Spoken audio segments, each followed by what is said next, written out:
Here we go. Here we go. Welcome back, everyone. It is 2:30 a.m. local time, and we had make change of plans because indeed our men's leader is crushing it to a point where, yeah, we did have to change the schedule. Still French runner Gwendal in the house and is less than an hour away now. We saw him right when we stopped the live last night, and he just kept moving at a really good pace. And so he's gone already, 4 minutes ago, 6 minutes ago, 8 minutes ago. There we go. I'm gonna get there through the Restaurant Merlin that we are now familiar with if you've been with us this past day for the last couple of live broadcasts. And yeah, he's gone through there at 1:24 um, local time. So that was actually a while ago. And so now he's expected in Vignette, in Vignac in 23 minutes. In Vignac, if you remember, that's like after the little bit of a technical section on the downhill, almost down to the bottom, when then you do have um, quite a few kilometers on the flat and done. So we'll be trying to catch him. So there you go. You see it on your screen.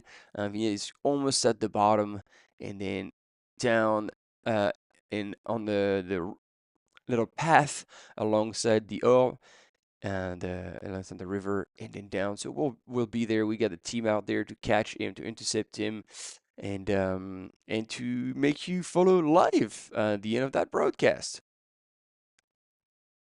There you go. Hopefully, it's not going to bother him too much, but there he is, ladies and gentlemen. Your men's leader, Gwendal Moison of the Ultra Tour Solo 160K. And look at him go. He is on a mission. 21 hours, 30 minutes elapsed, and the man is still crushing it.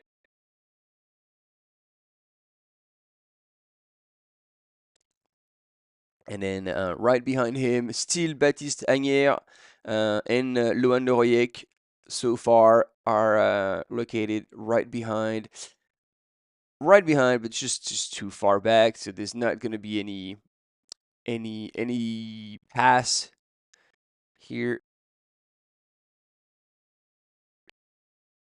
And then in the women's, Jocelyn Poli still leading the women's race, followed at the Luz Saint-Sauveur aid station, 124.8 kilometers into the race. She is followed, but not so closely, by Juliette Archambault. So experience, age. We got a little bit fooled at the end of the broadcast yesterday. We thought that Jocelyn was kind of looking a bit cooked, but surely she kept at it. She kept going, and as she went through the Lucin Sauveur aid station at 20 minutes past midnight, and Juliette Archambault in second place went through the same aid station at 1:11. So she's 50 minutes back now. And coming from China, Qi Wengfei is actually moving up in the ranking, and she went through the same aid station, Lucin Sauveur, at 2:26. So not even 10 minutes ago. So they are the only three women who have gone through Lucin Sauveur at 124.8. So there is still a while until we see the top woman across the line, but we had to kind of rush back to the studio for the finish of the first main runner, Gwendal Moison. And representing the team Keep Run is now on the flat.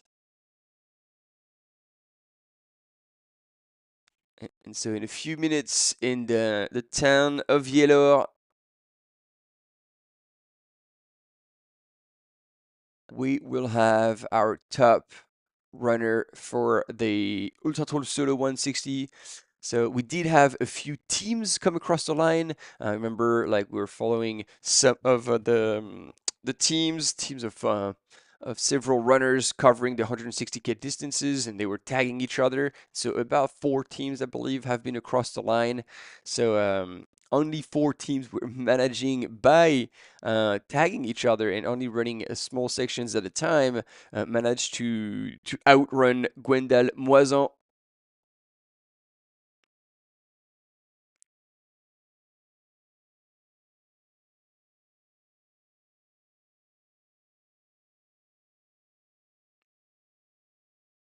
And there you go. Absolutely. Very, very last section.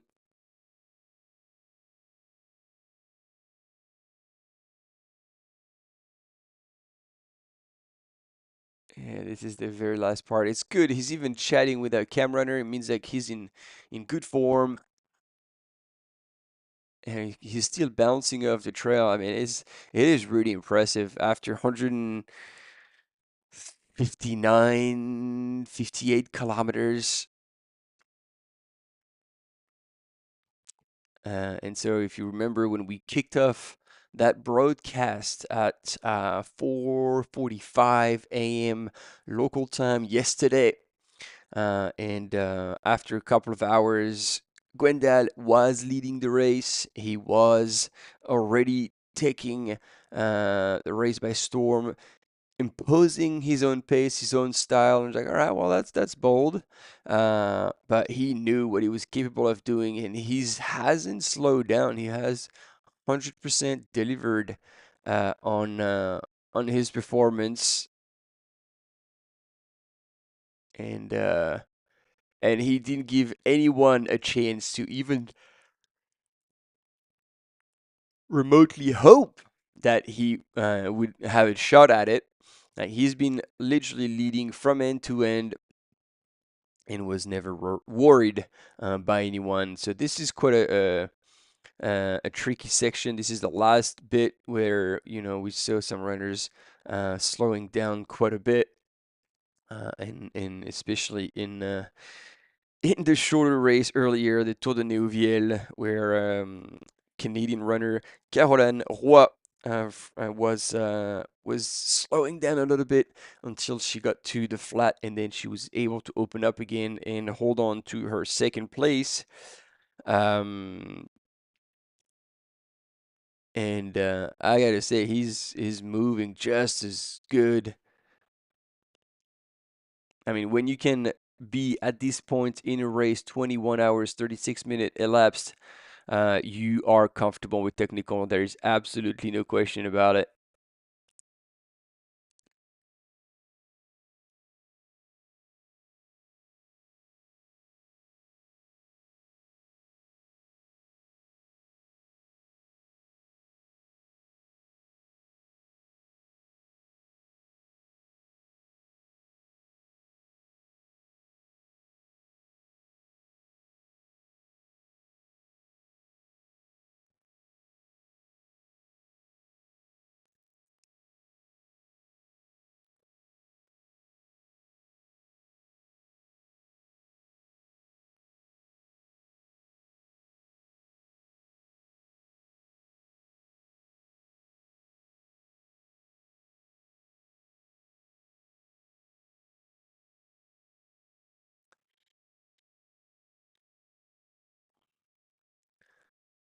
There you go. He's on the road, ladies and gentlemen. Gwendal Moison, again representing Team Keep Run.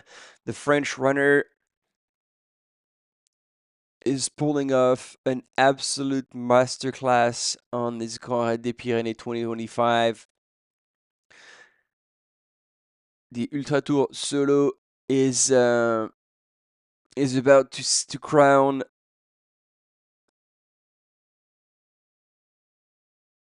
a new runner with probably a new best time.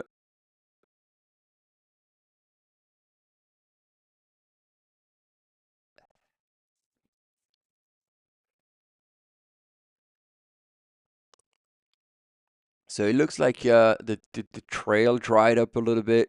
So the night must have been the perfect conditions, not too cold, not misty, to keep the ground too wet and slippery. So these were ideal, literally conditions to pull off a good race. But again, this could not have been possible without really, really proper racing skills, magnificent fitness at this point. I think magnificent is the term. And look at this. This is like almost like the Chemin des Anglais at the Grand Raid de la Réunion. It is unforgiving, it is technical, and look at it. Gwendal is absolutely dancing on the trail, making it look like it's absolutely easy. He's still bouncing off it. It's impressive performance. I gotta give it to him.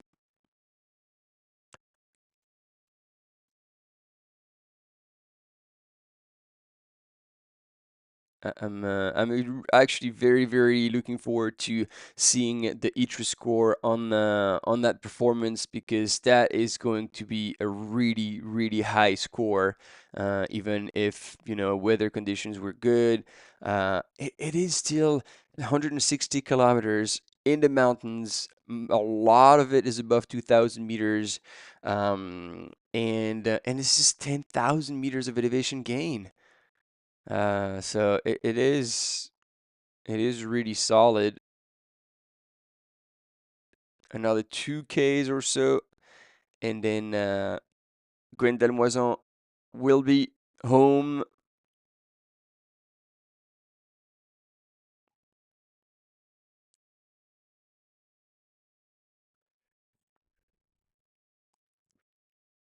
And it's interesting to think at people being asleep in these homes that Gwendal is running past, rather unaware of the achievement that he's about to do, just meters from their property. And look at him, he's getting to the flat and he is actually cranking it again and pushing the pace. Oh my lord, this might even drop our cam runner. It's wow. He's not even freewheeling into the finish line. He is really pushing it.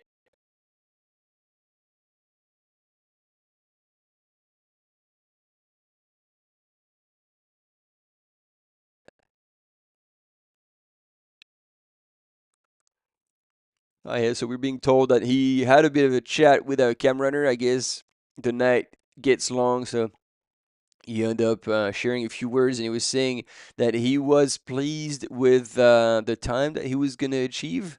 Yeah, no kidding. This is fantastic. This is awesome. This is beyond happy. He better raise his hands right up in the air like he doesn't care, cross the line, scream, wake up everybody in the village. This is worth throwing a party for the Frenchman representing Team Keep Run again, Gwendal Moison. Uh, Probably less than 2Ks now.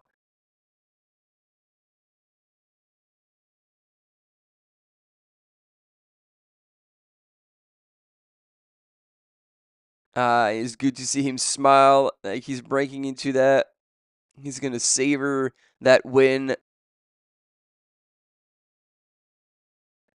That is what we like to see, ladies and gentlemen. Taking it all in. He's gonna take a right hand turn, branch into the trail. He certainly can smell the bar now. And literally nobody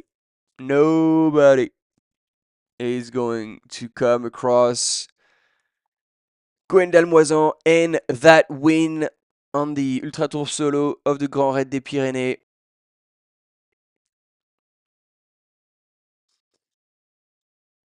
And considering that we probably will be some of the only ones out there, we're gonna get the chance through our French live commentator, Thomas and Eric, to have a bit of an interview with Gwendal and revisit his entire race, whether he knew he could hit that kind of time, whether he knew right from the get-go that he was in a day where everything aligned. It's hard to imagine that anything went wrong.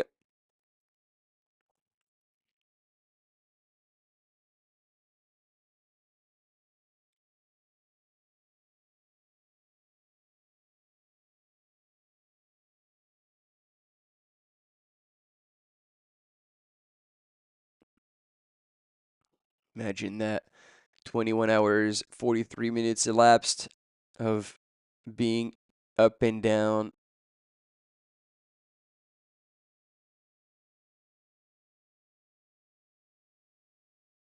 There we go. And he's running here. Look at it. Like there, when we have a side view with that, we can realize, appreciate with the reference of the balustrade of the bridge. He's gonna take a left, hard left. There we go. He's running at 13K an hour, 13.5, 1K to go. That was the sign, ladies and gentlemen. 2:44:30, 21:44:30, and he's running alongside the river now.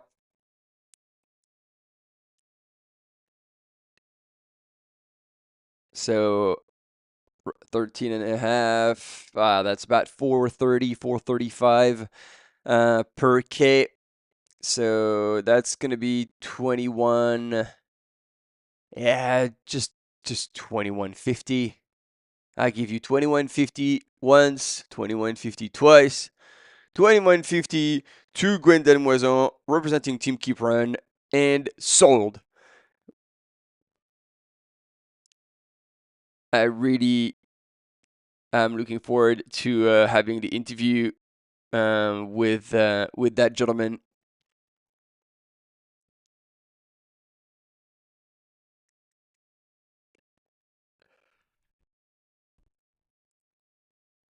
The victory is his, and now it's all about taking it in, realizing, revisiting the whole life in one day, showing up to the start line at at 4:45 or so yesterday a.m., 5 a.m. start, and then running through the night up in the mountain to Col de Portet. There we go, 600 meters team. We've never been so close.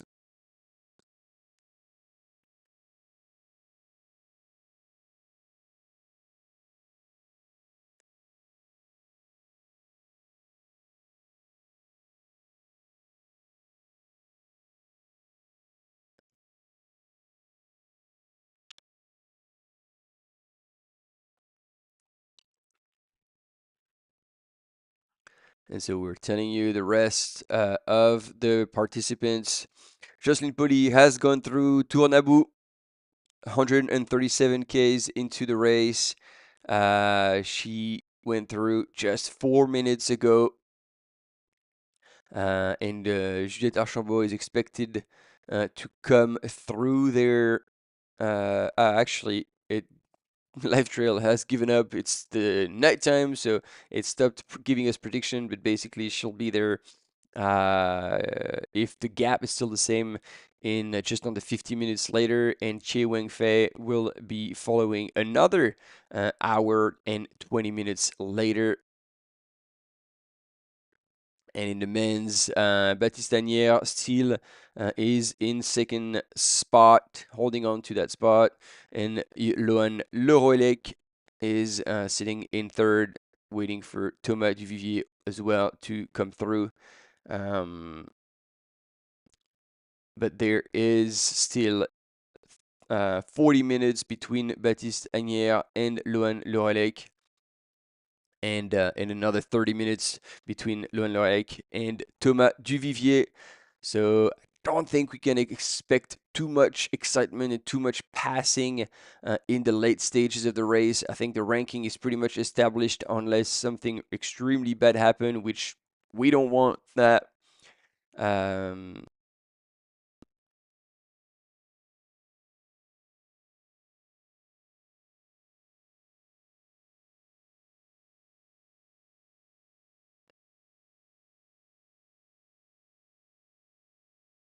And there you go, coming up on the road across the river on the bridge. And there we go, ladies and gentlemen.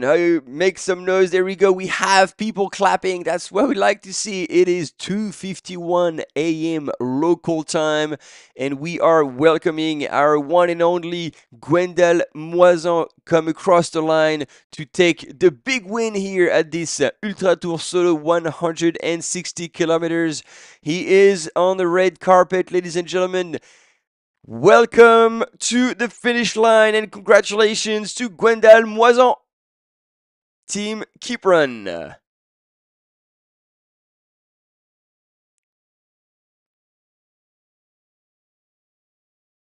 What a masterclass.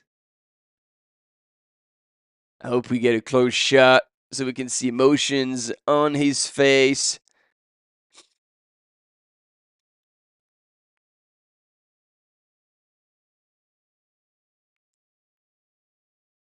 He's putting the finishing tape right and hold it high above his head as a celebration, smiling away. The job is done and it was well done.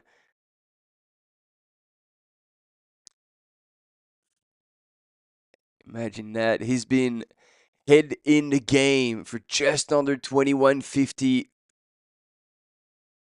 So he was a sub 430 uh, minute per K pace for the last K alongside that river. And there you go, sharing this moment with the loved ones who have been out there during this entire time, helping him out, crewing for him. There you go, smiling away, celebrating.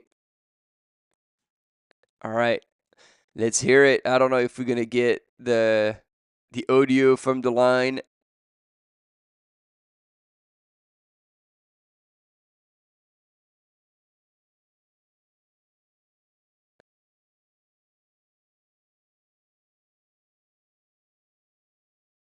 Oh no, we're not hearing what he's saying. Missing out. We're missing out.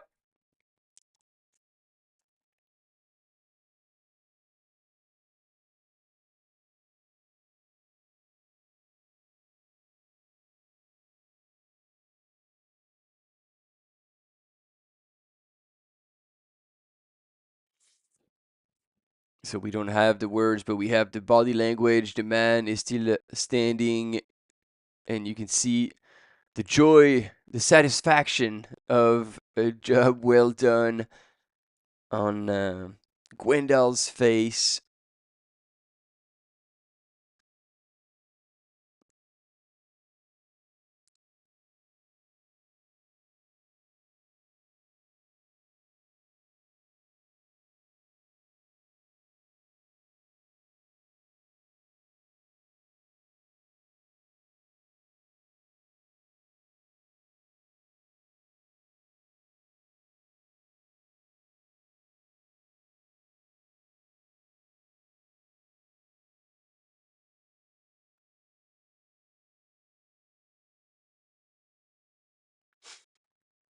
All right, so I guess we're gonna have to wait and hope that Gwendal Moison, after running for 21 hours and 50 minutes, will still have a bit of time to spare for us on the live broadcast with Thomas and Eric and share his experience for a few minutes. But at least now, looking at him for like having this interview, he still looks in one piece, relatively fresh, able to carry on a conversation. Um, Impressive, very impressive. There you go, everybody, giving him a final round of applause.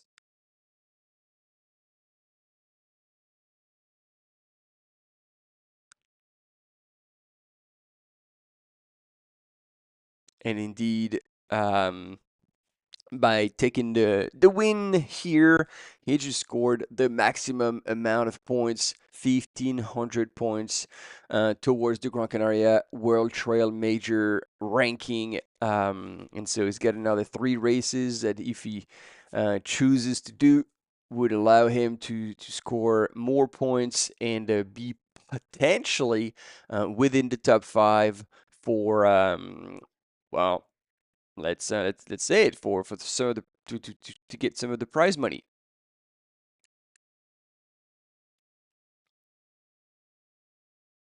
And so there we go. We just got the update. Baptiste Agnières has gone through the refuge of Merlin, the one if you were with us, we've seen countless times the big restaurant with the wooden terrace. And so now Baptiste is on his way to climbing up the Col de Portet. It's about 150 to 200 meter elevation gain climb and then dropping down the other side. So he's anticipated in about 90 minutes through the time of Vignette. So Vignette will have still a bit of time.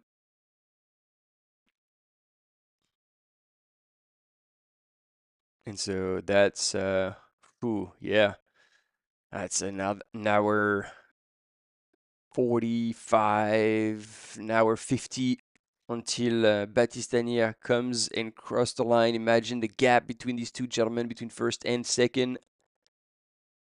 He's definitely set the bar extremely high. Gwendal Moison.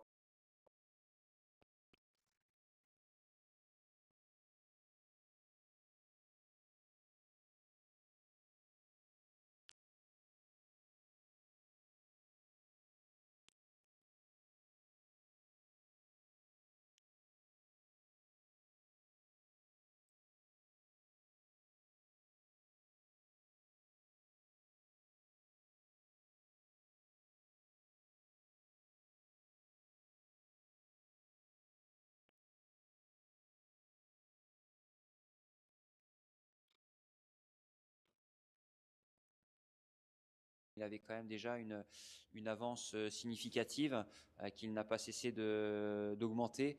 Donc, au fil de l'accumulation des montées, des descentes, il a fait des très très belles descentes. Voilà, And musculairement, so voilà, ça we're back with the studio. Having a bit of a recap, so I guess we're waiting with our fingers crossed that Gwendal Moison, the winner, will have a bit of time to spare to come and join here, Eric and Thomas, for a bit of an interview. That would be pretty cool to have his feedback. But he looks like he's sitting down and just take it in, having the conversation with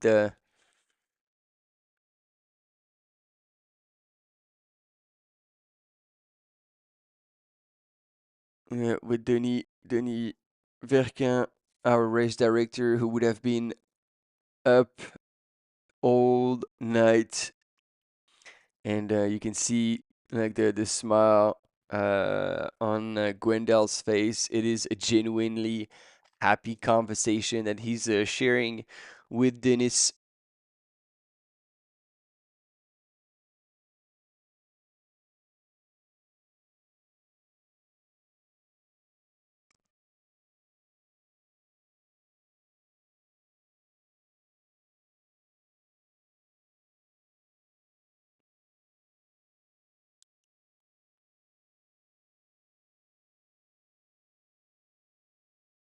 Here we go. We do have our cam runner who was running the whole last section with Gwendal.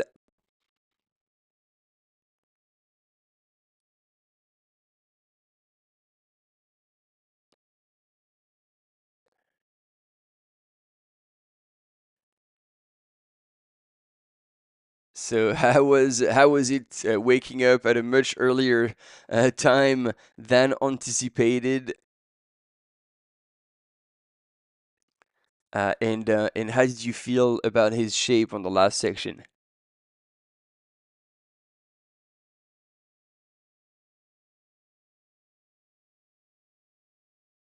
So I already did a section with him yesterday in the morning. So when I joined back, he recognized me.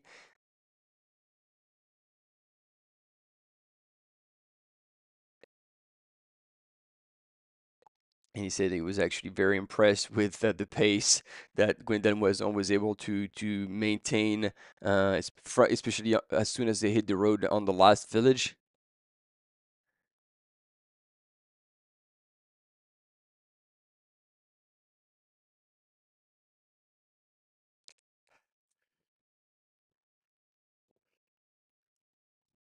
And so can you share with us like everything that you've done yesterday already, how much distance you've covered, what you've done, just to give us an understanding of yeah, of your job as a cam runner.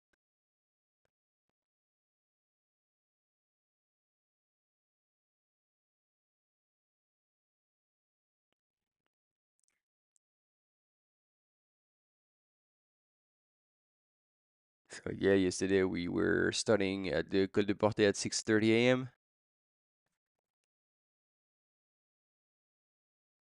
And so I did the first descent to Campana, and then we picked up the top 3 men and women of the 40K.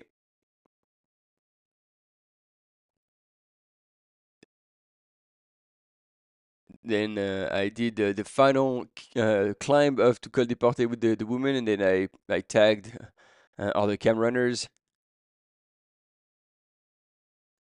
and I ended up with the third woman for the next 7K section.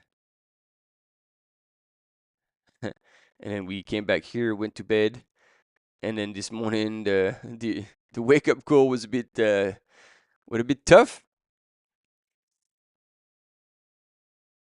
And yeah, thanks to Strava, I can tell you he ran about 30K yesterday.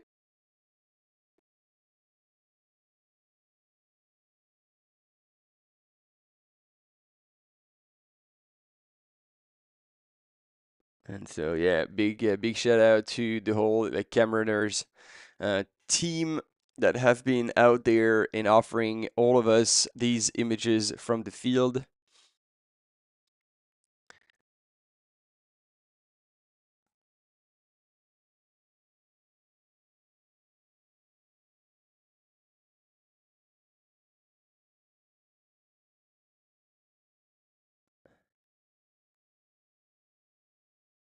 So now it looks like there's a bit of an interview going on with one of the local press journalists. And we do have actually a quick commercial break, and then we'll be right back with you with hopefully an interview with Gwendal Moison.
Allez, de retour toujours en direct ici sur le plateau à Viellor pour l'arrivée de ce grand raid des Pyrénées. On a accueilli il y a quelques minutes Gwendal Moisan, vainqueur en 21h49 au terme d'une.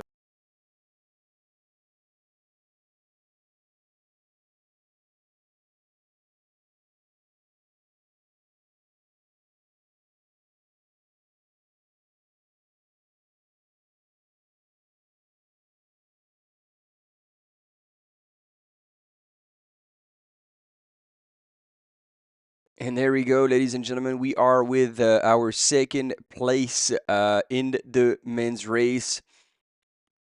And he has just gone over the Col de Portet. So Baptiste is now about to drop down on the right side of the valley, the final side of the valley.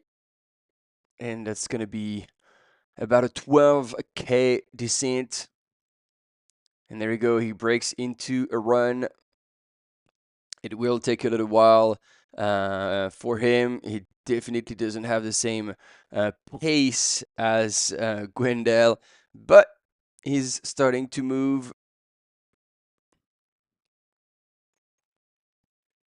But you can already see, like, he's wearing his jacket, indeed, and he's looking down.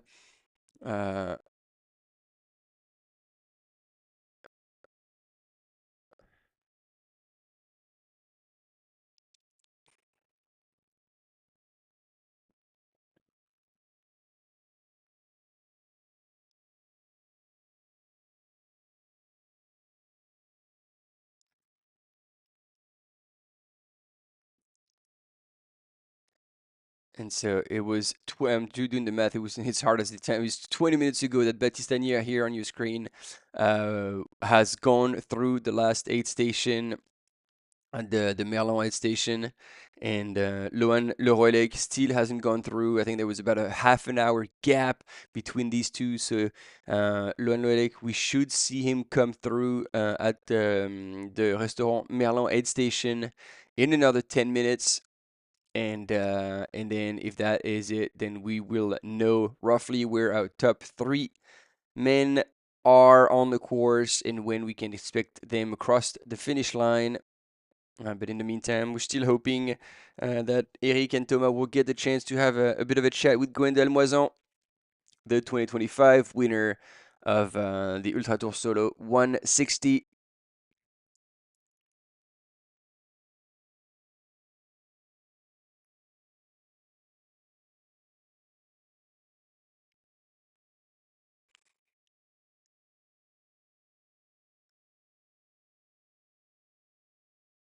And in the women's, as we were telling you just earlier, Jocelyne Poli has gone through Tournabou right around the same time that Gwendal Moisan was going through the finish line. And so by looking at the splits, we can anticipate Jocelyne to come across the finish line in about, now 5 hours 15, 5 hours 20, depending on how strong she will feel towards the end. So that would put us around 8:30, 8:40 a.m. Local time. And then followed, if Juliette Archambault is still 15 minutes back, that will be around 9:20 local time, 9:20 a.m. And then Chie Wengfei would round up the podium another hour and 10 minutes back from that, so around 10:30.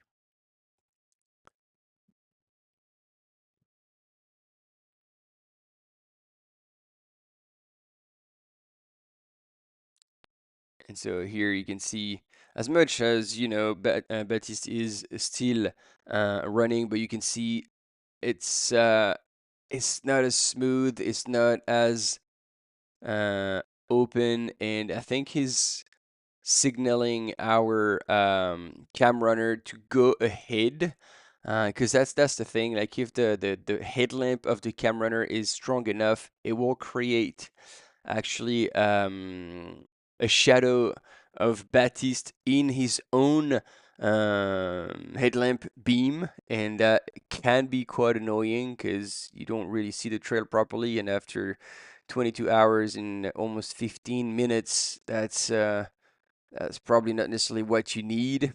Uh, you're losing a little bit of, you're not as lucid as you were when you started, and so it's also important that we give a bit of breathing room to these runners. So see that our camera runner here is trying to be aware of it, trying to come to the side for filming.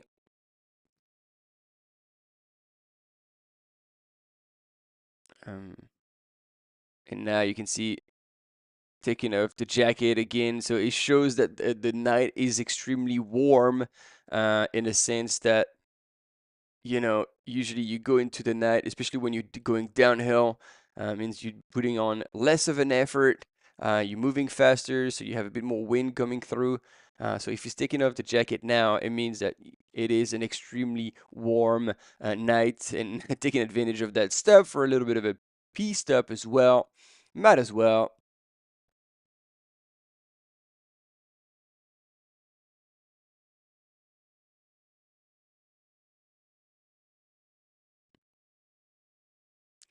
And off he goes. At least that's a good sign that it's PCPO rule, P clear, P often during an ultra. If you can follow that rule, you're golden.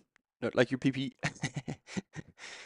excuse, excuse that. It is literally 3:18 a.m. right now, so I think it's a slippery slope for me at the commentary.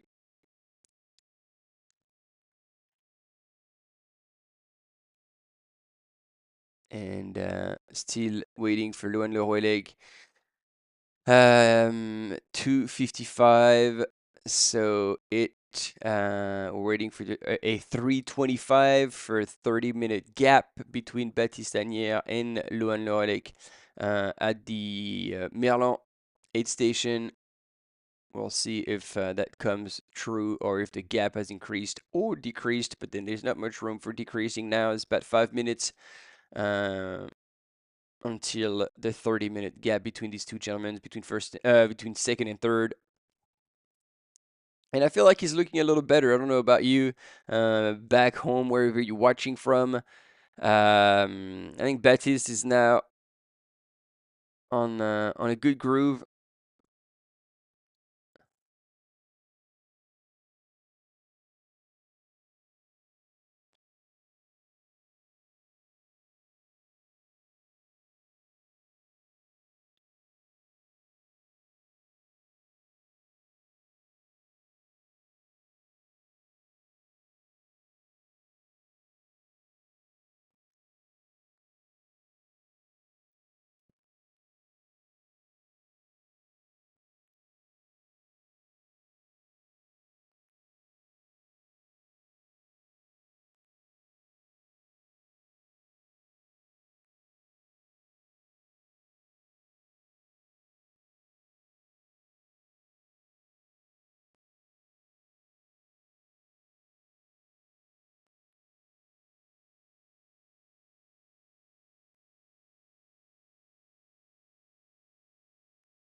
Oh wow, I'm hearing indeed from the studio looking at the women's ranking that the yo-yo, the accordion between Jocelyn Poli and Juliette Archambault is getting another squeeze after expanding again. They when we left you yesterday at the end of the live broadcast, there was only 15 minutes between Jocelyn and Juliette. But then eventually, when we got back on the last check, we had 50 minutes between them two, 50. And now Juliette Archambault has clocked at the Tournabou aid station, and there's 25 minutes. So she's halved entirely the gap that was between Jocelyne and her. So Juliette is again on a high, riding a good wave, and still at 137 Ks, there is quite a bit to go, and quite a few climbs and descents as well, to get to the finish line. So there's still a lot that can happen. Can she close 25 minutes? It's hard to predict. It would basically probably mean that it's Jocelyn who would lose 25 minutes by having something very wrong happen to her. But it is well, something is happening. At least it will keep us entertained for a while.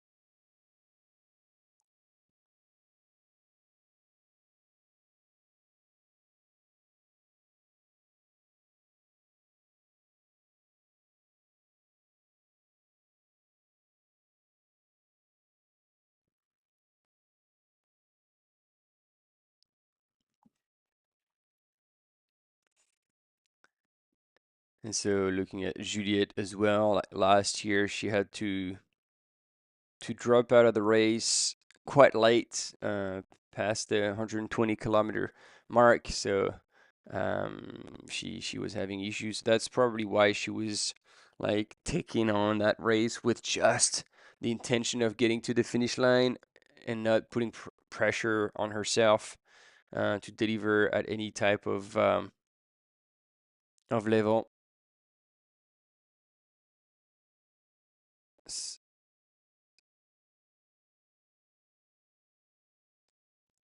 And then in third, still hasn't gone through Tournabou.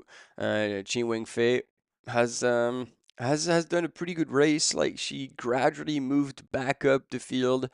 She was sixth for a very long time, and eventually in the later stages of the race, the Chinese runner from Team Salomon has moved up and is now currently sitting in third place, which would bring her extra points for the overall ranking as well of the Grand Canaria World Trail Major ranking in the ultra category.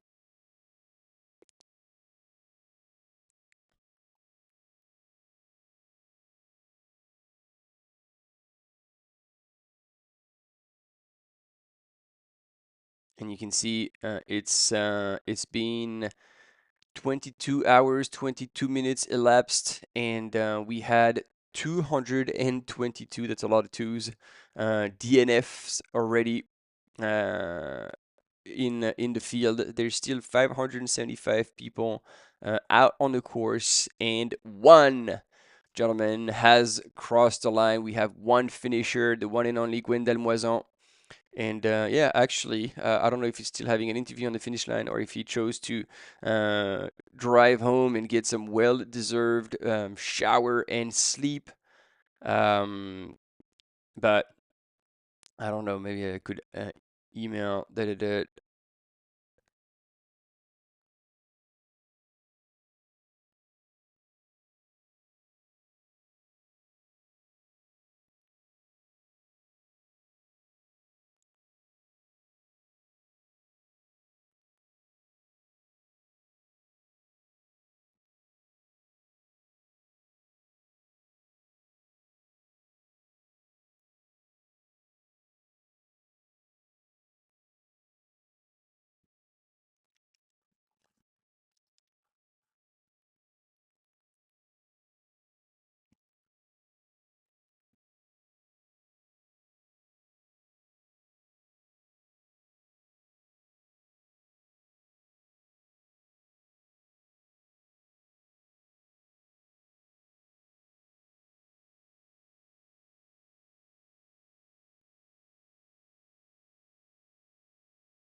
Here you go, team. Sorry, I was chatting with the studio to gauge with whether or not we would have a bit of an interview with Eric and Thomas together with our winner of the day, Gwendal Moison from Team Keep Run. And the good news is he will be joining them in the studio shortly. So we will have a full blown interview with Gwendal Moison and a debrief of how his race went down. So pretty excited about that. And then here, interesting to see as well that the mist is starting to raise again. I mean, yesterday when they were under an inversion cloud. And so they were under literally the clouds and then went up to the Col de Portet, and that was only just slightly above the clouds. So if the weather conditions do the same during the night and during the end of the night, that cloud formation will actually start to appear, and the runners are going to go through it as they go down the Col de Portet and into the last aid station uh, before heading into Vieilleur.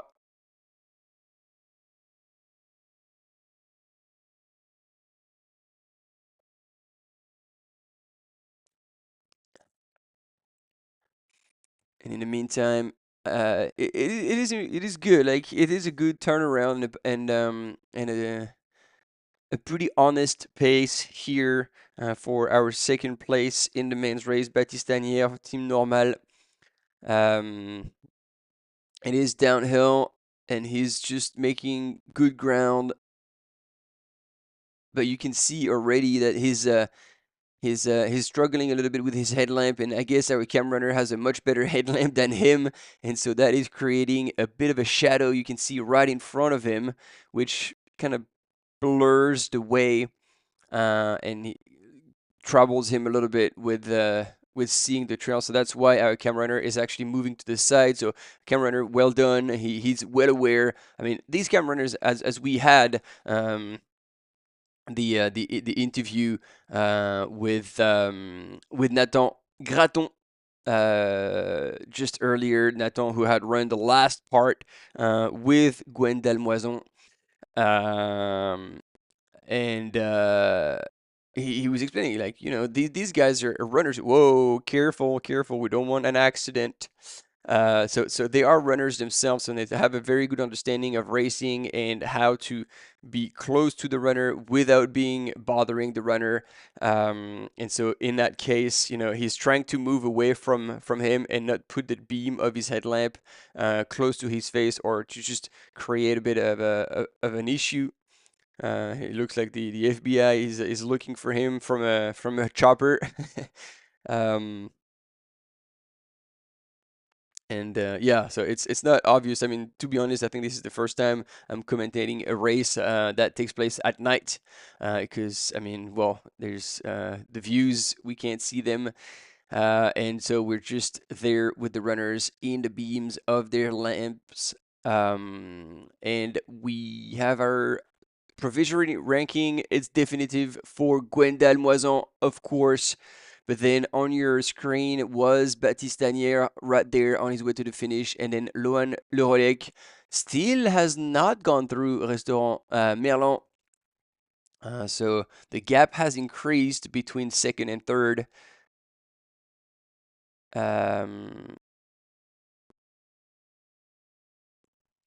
and so we're going to be waiting for an update from Loan Lerolec in a third.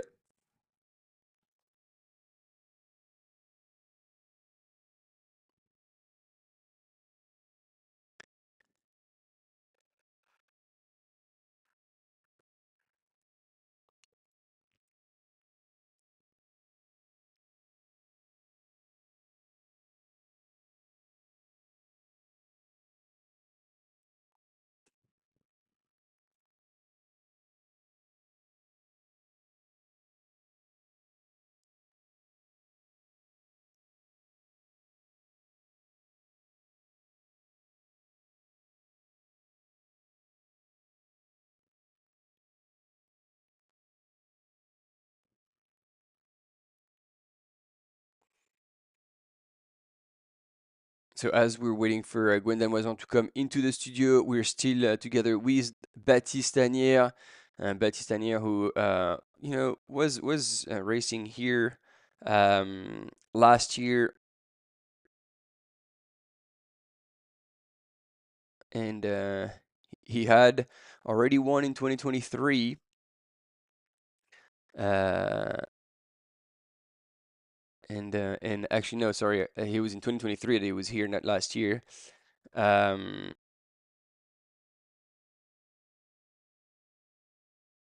and last year he won the 66K of the Trèfle du Haut-Acam, which is on those trails as well.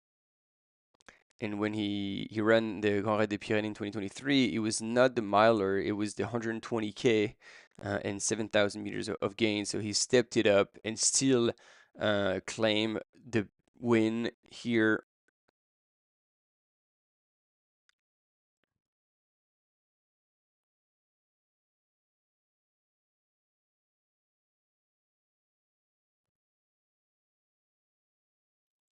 And And so on the big races in his career earlier, um, like Festival des Templiers in 2018, he did DNF. 2019 at Marathon du Mont Blanc in the 90K, DNF'd. Serge Trail, DNF'd. So there was a bit of a troublesome period in his career, and then he ended up coming back, and then from 2023 started to racking up wins between the 60 and 160 kilometer distance, and then the DNF last year at TDS again. Um, and so I think this second place here will be a big win, personal win at least for Baptiste Tanière.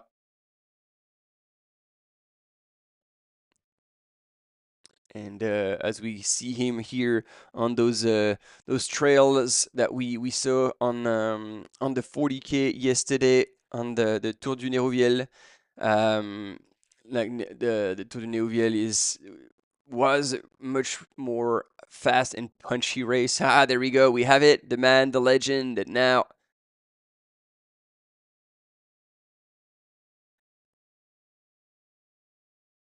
he said, like, congratulations for what you've achieved. You forced us to get up earlier. It's not cool. So the spirits are high, and I'm obviously joking, but actually I'm not joking about your time. It's quite incredible what you've achieved. So obviously you are satisfied with the win and a super good time, but like probably with the way you've managed your race.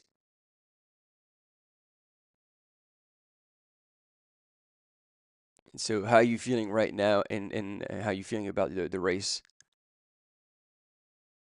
So yeah, of course, I am extremely happy about the performance that I was able to pull off.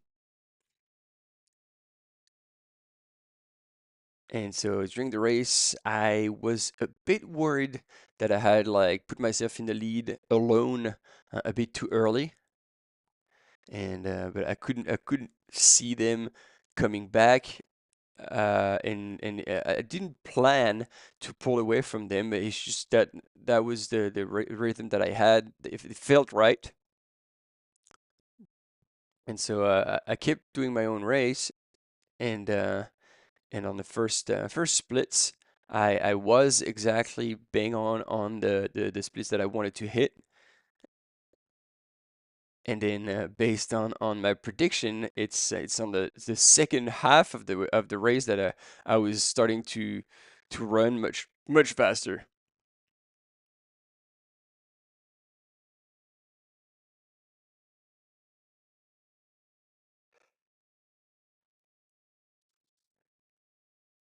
So at Col du Sancourt, at 38 Ks into the race, I was being told that Baptiste was not too far back, so I asked to get in Pierrefitte.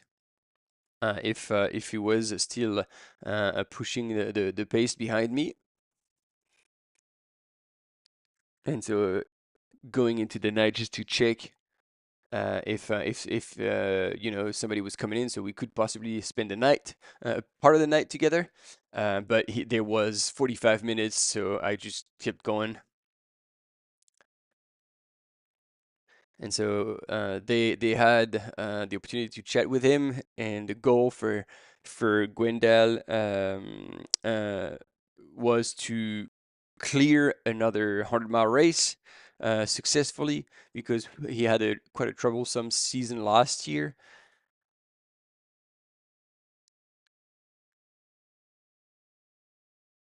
And so he was injured for the best part of last year's season, and ended up on the podium at the Endurance Trail des Templiers, the 120K.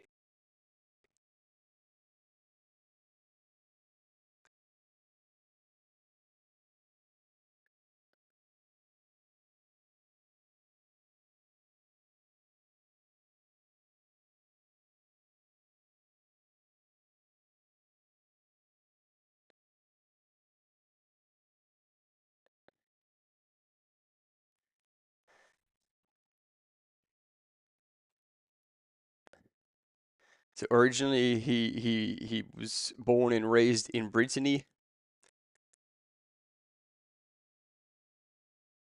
and so obviously there's not many mountains down there. So he says, like, whenever I'm on a race that requires to shift gear and run a little faster on the flat, I usually are in my element. Um, and I actually like got a bit scared in about the 100th kilometer, um, because I had the feeling that I was not moving as well anymore. And I had friends at the refuge to give me a bit of an indication uh, towards my competitors, and he said, like, yeah, indeed, I actually, like,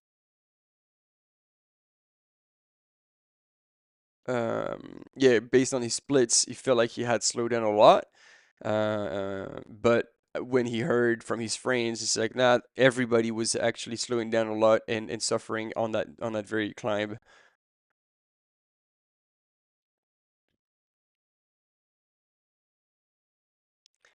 And so when we left you last night, when we wrapped up the live broadcast at that point, you looked really good, you looked really strong, and then when you broke into a power hiking, you were like doing it with an intention. And so was it just still a part of the plan to be aggressive all the way through to the end? Because it doesn't seem like you slow down much, and you were ahead of the time we expected. So from the climb up to Col d'Ileo, I uh, I had 35 minutes lead, and I actually held back a little bit because I didn't want to bury myself by trying to push when I have a 35 minutes gap already, which is quite comfortable. So I chose to take it easy. Uh, and since I still had some in the tank, I was pushing a little bit more on the downs, not to push the engine too much, and it worked. So for the rest of the season, do you have any other goals? And he's doing the Trail de Bourbon in La Réunion Island in October.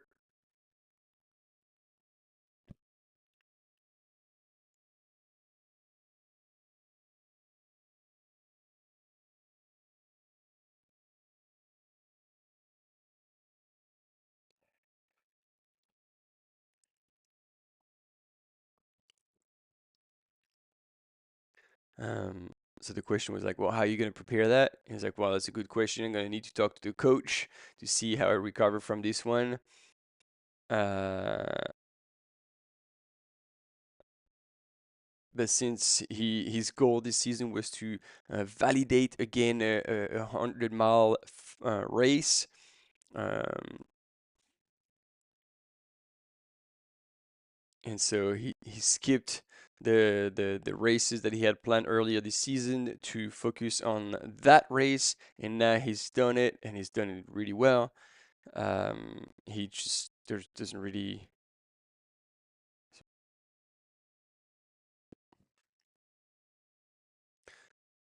So as soon as I knew that I wasn't going to be able to do the Val d'Aran by UTMB race, I decided to have a proper break. And then we started to do a big building block for the Grand Raid des Pyrénées. And so his coach is Christophe Mallardet, and a legend in the trail running, French trail running world at least.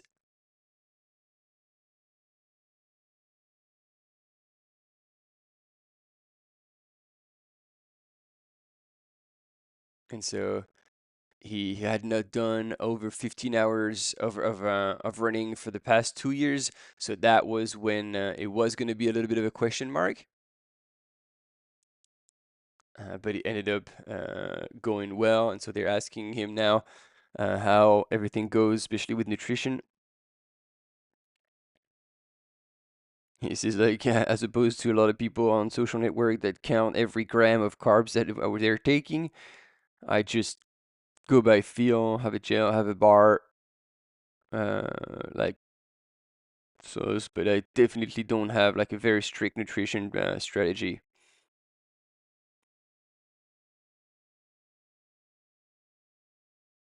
And so yeah, again, they're thanking him for taking the time so late in the day to offering us this a little bit of time of his time before probably going home and crashing. Although like probably with all the gels and the caffeine, he's gonna be buzzing for a few hours. And so you had your crew. No, sorry, you had the cam runners alongside you.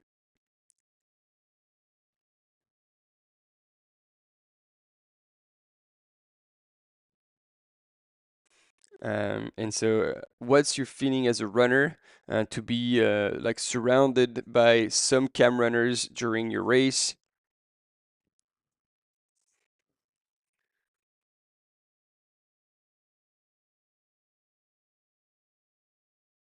So, like, well, the first time it actually occurred to me in racing, I was a bit weirded out.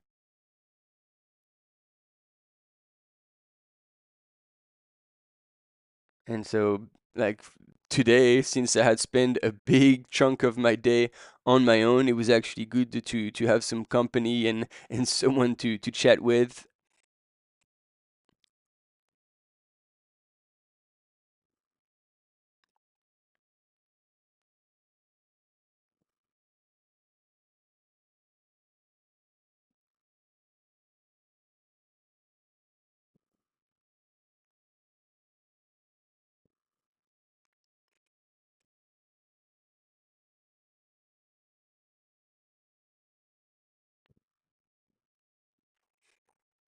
There we go. So basically, final congratulations and thanking him again, ladies and gentlemen. Your 2025 winner of the Ultra Tour. Oh man, I'm gonna make it. Ultra Tour solo 160 Ks. Gwendal Moisan. And so they went back full screen onto second place. Baptiste, Team Normal, who was just earlier going through a bit of a cow field. Looks like the cows were sound asleep, so that's a safe way to do it. And that cam runner is still trying to avoid putting his beam into Baptiste's face. And still waiting actually to see Lohan Leroelec clock through the Merlin aid station. So there is now like more than a sizable gap between the second place Baptiste that we had on screen for quite a while now, and third place Lohan Leroelec, who was supposed to have clocked through at Restaurant Merlin now a while ago and still has not. So it is just over 40 minutes since Baptiste has gone through. It was at 2:55 and it is 3:47. And Loan Lorelec has still not come through the Merlin station. So it is now a huge gap, and pretty much Baptiste is in the safe for to secure the second place here.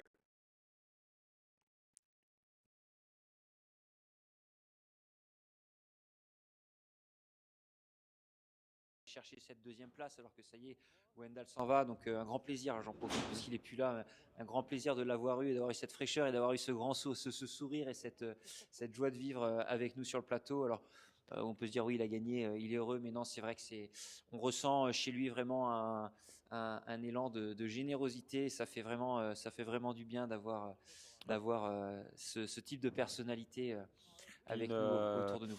Ouais, une grande sérénité, une force tranquille. Ouais, Hein, voilà, exactement, on exactement. ça s'est déroulé vraiment comme il l'avait prévu. Et puis, tu parlais de Lohan et de cette fin de course.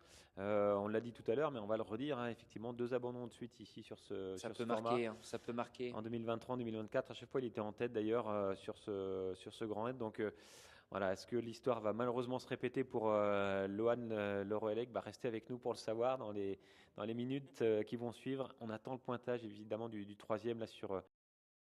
So as we are seeing Baptiste in second place, we were, as I was telling you, a bit worried now for Loan Lorelec, because he still hasn't clocked through at the Restaurant Merlin aid station. Loan Lorelec, who has been in the lead the past 2 years of the Grand Raid des Pyrénées and had to drop out. So we're hoping that history does not repeat for Loan, and this time he's going to be able to secure not only crossing the line, but also making it on the podium.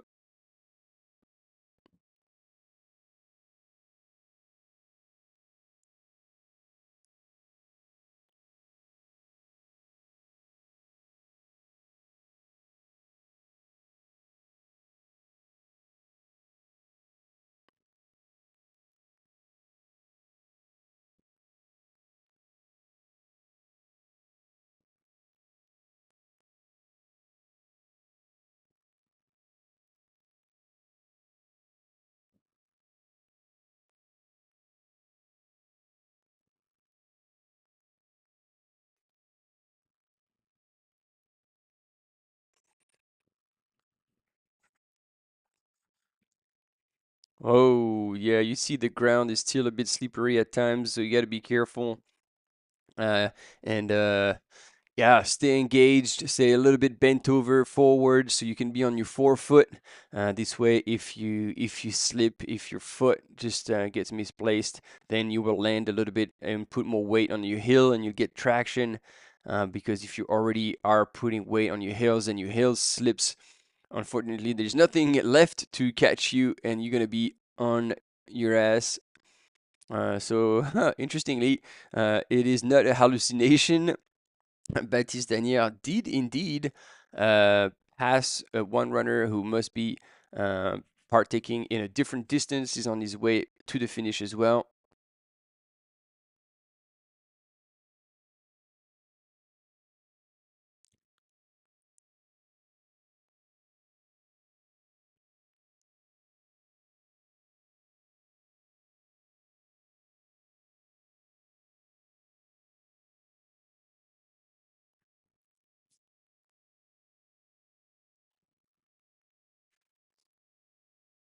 Oh, it is getting tough. It is getting tough for our second place in the men's category. Baptiste, as much as he was trying to run, he's back at walking in that long descent. Luckily for him, no sign of Loan Leroelec so far, so he can afford to take his time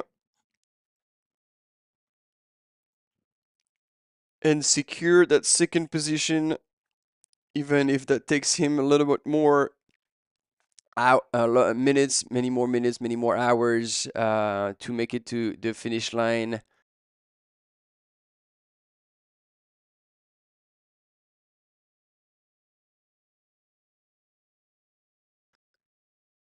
But I guess as much as sometimes the headlamp being of the cam runner could be a bit of an issue, bit of a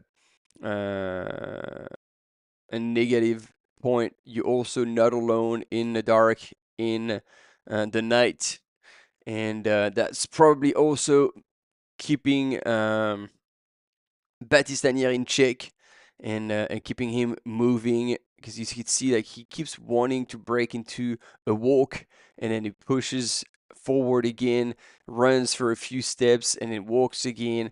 I mean, it is definitely going downhill this whole section. So I guess he is really spent, and he shows as well how strong Gwendal Moison was on that section, how quickly he covered it. Oh, yep. You can see there was a bit of a trippage here, and it took him quite a few steps to catch himself from falling. So he didn't fall, but yeah, you can see he's not in a great way. So hopefully, the legs will not give up on the Baptiste after 22 hours and 51 minutes.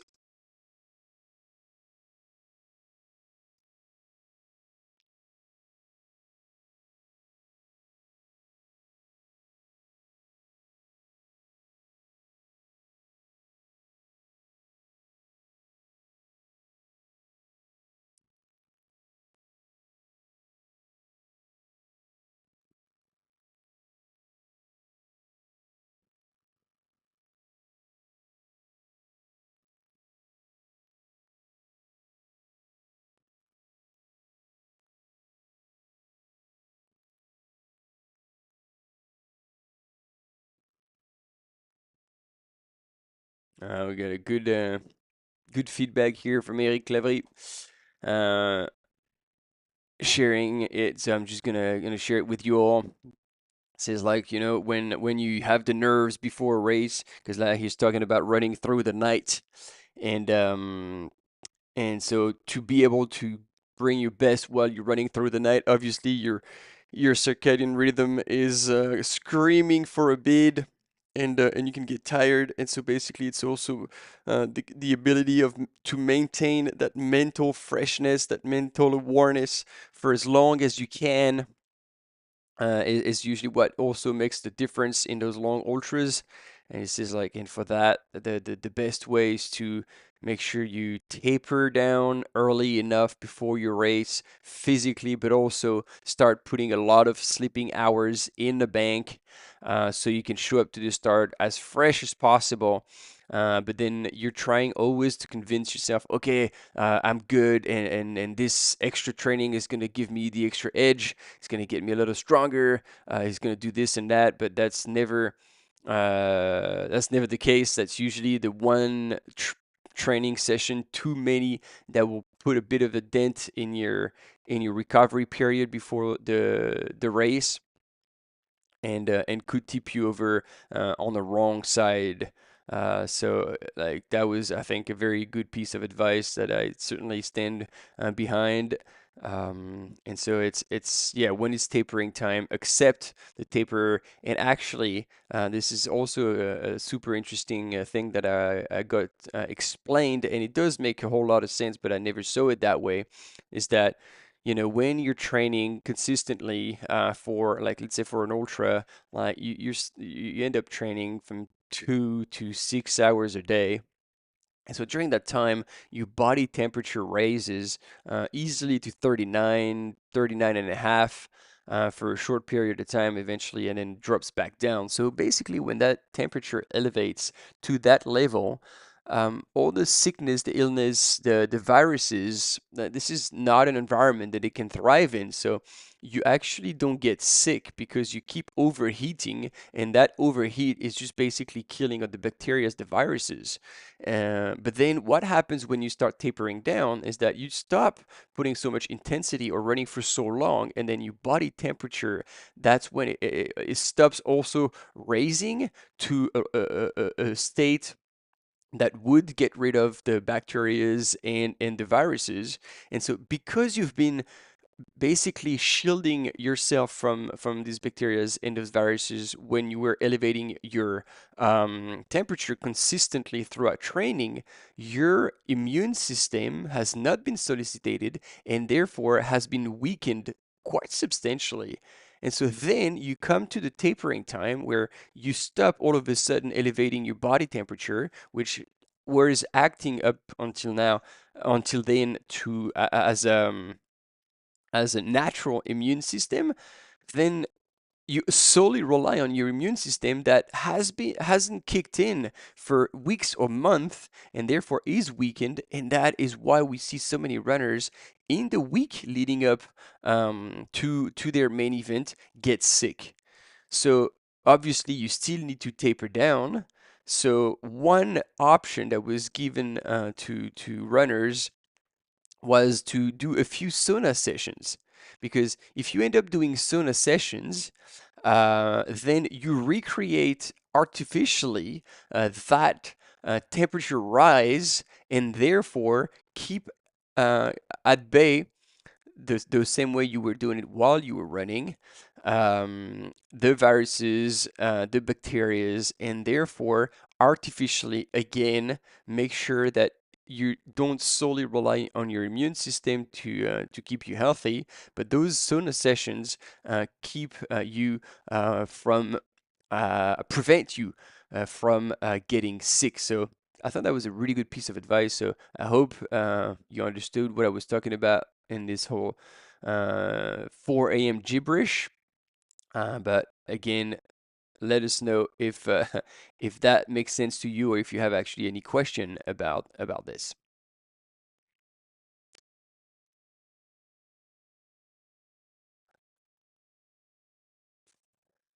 Ah, there we go. Loan Le Rollec just gone through Restaurant Merlin, the Merlin aid station, and that is a 4 hour and 4 minutes back from Baptiste Agnières. So that'll be quite a wee while, and around he will be in Vignac if he keeps it up just the way he's doing right now. He'll be in Vignac as 5:51 a.m. and therefore probably another 25 minutes later we'll be at the finish line. So 6:15 a.m. is probably going to be around the time where Loan Le Rollec will be crossing the line. So hopefully he will have his redemption run. He will be able to see the finish line after 2 DNFs the past 2 years, and icing on the cake, score a top 3 finishing position. So yeah, fingers crossed for Loan Le Rollec. Oh la la la la, hang on team, because Fabris Aren also has just clocked through Restaurant Merlin. And so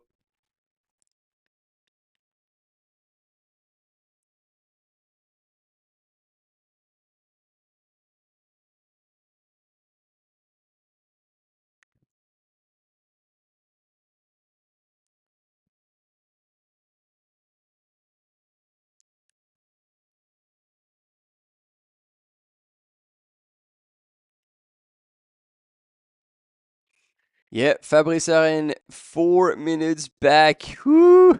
It is on like Donkey Kong team, and Fabris Aren will most likely be told that Loan Le Rollec is just ahead.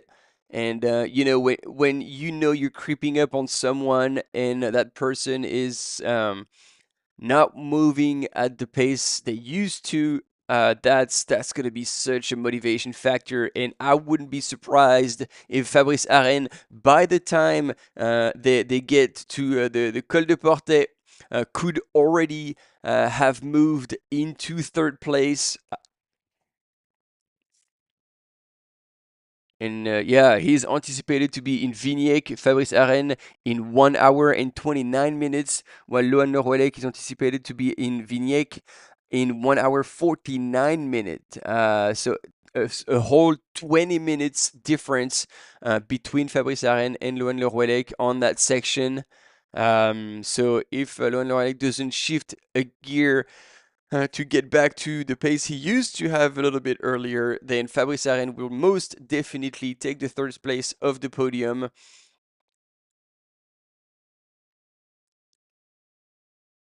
And it all will be decided in that little bit of a climb, and then the 12 kilometers of downhill, where we have seen our second place in the men's race, Baptiste, Team Normal, who's now been oh yeah, there you go. I thought it already got dark. He's now on the road.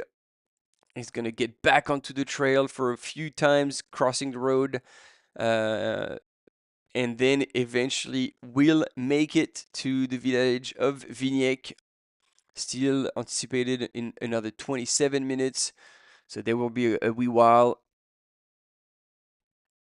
And we just broke 23 hours of racing.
And as Eric was explaining, indeed, Fabrice Aren, last year's winner, knowing that you've won 1 year and you must have been running on a high on that last 12-kilometer descent, you will use that as a mental boost.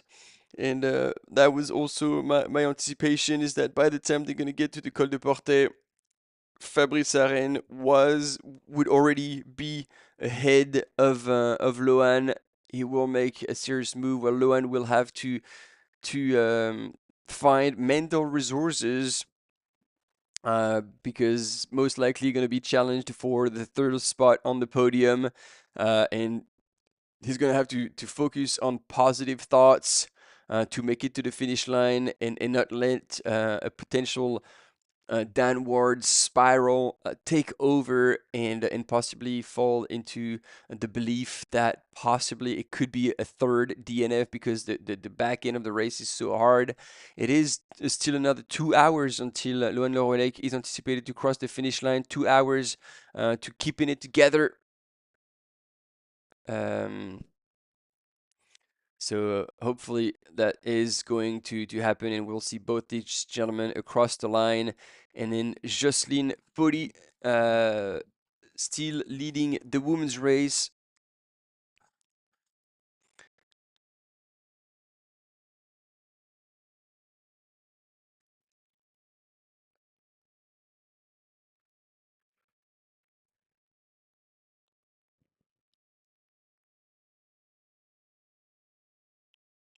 And then we have another runner who've gone through Luce Saint-Sauveur right behind Chie Wengfei, but not quite right behind, because Chen Wengfei went through at 21 23 32, and it was 22 11 49.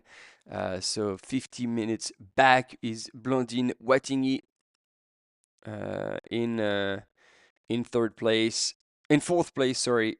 And Chi Wengfei is most likely holding on to third place, but that was still 124k, or 24.8, so 125.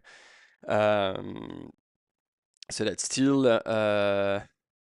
35Ks away from the finish. A lot can happen in 35Ks, especially that back end of the race, which is very unforgiving.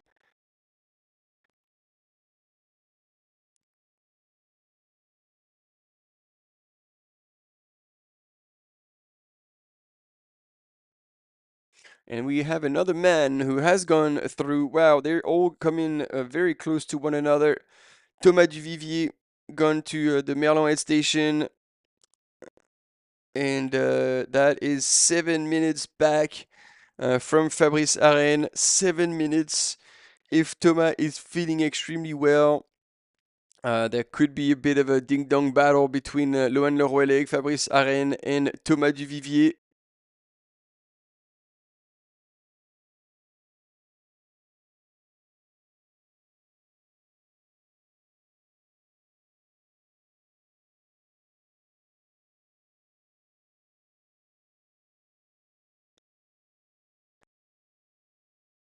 So Thomas Duvivier, coming from Toulouse, is a runner who knows um, that long downhill. He knows the track because he won the Tour de Cirque last year, and therefore is familiar with this section. He'll know how to pace himself, how long he will have to sustain his effort.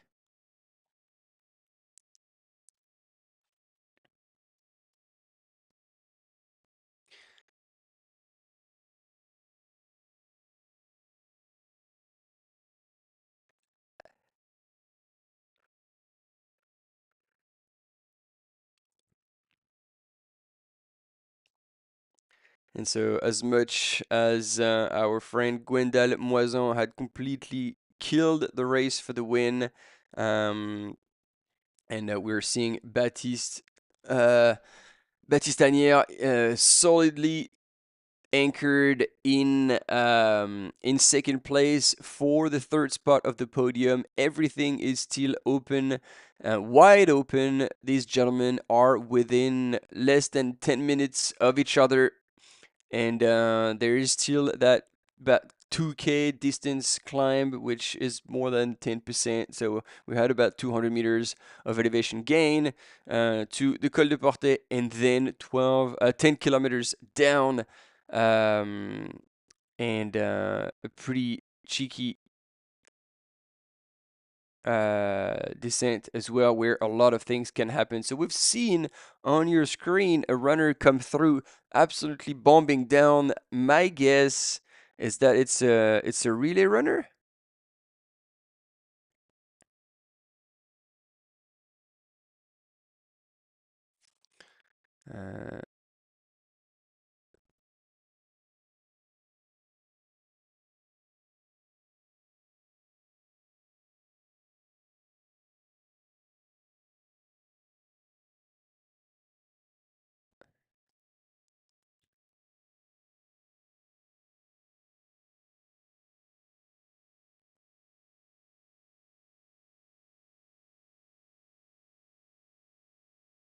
Uh, yeah, that was a different bib number. Yeah, I checked again. So yeah, it was one of the runners that are doing the relay. So they're not running the entire 160K. They're much fresher on that last descent, but that will possibly create a few freak out moments for the runners on the Ultra Tour solo. Here on your screen, Baptiste, when you can hear someone, a runner in racing gear with the bib number on, come and pass you, like, oh, wait a minute, is that someone in my race? Should I respond? So there's always going to be a little bit of a freak out moment that will be short lived when people will probably have the decency of saying, "Hey, don't worry, I'm in the relay. Good luck." But yeah, that's still a piece of like a little bit of a time, like a freak out moment.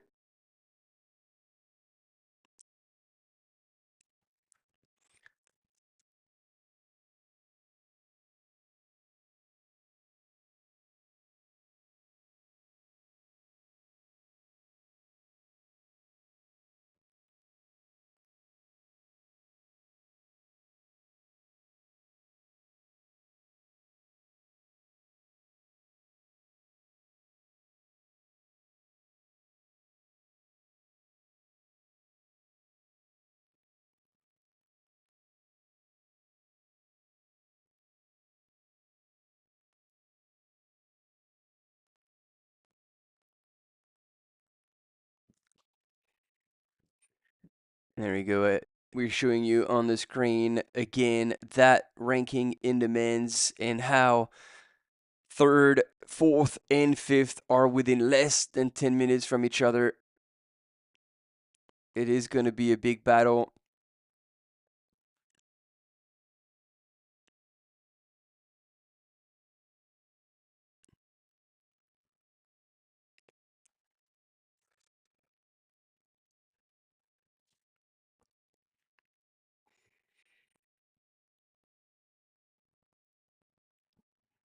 Looks like there's a bit of a pit stop again.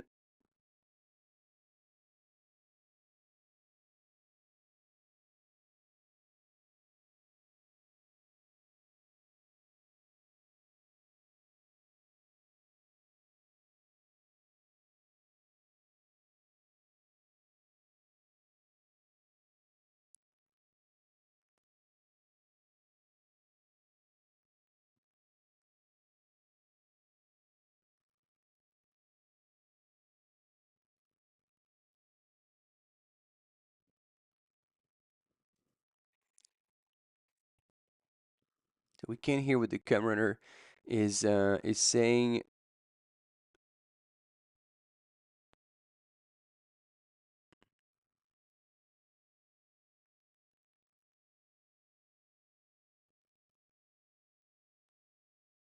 Okay, wait. That is another runner with the red bib number.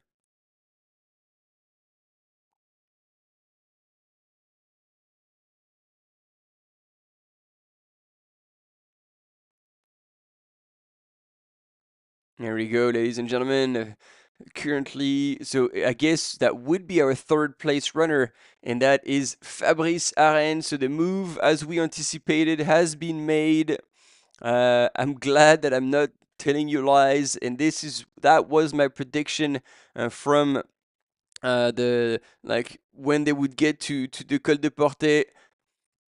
Is that with only a minute back, Fabrice Aren looking like he was closing on Lohan Leroelec, and he has indeed made the move now, and he is in third place. Third place, he is now on the podium, and moving quite well as well.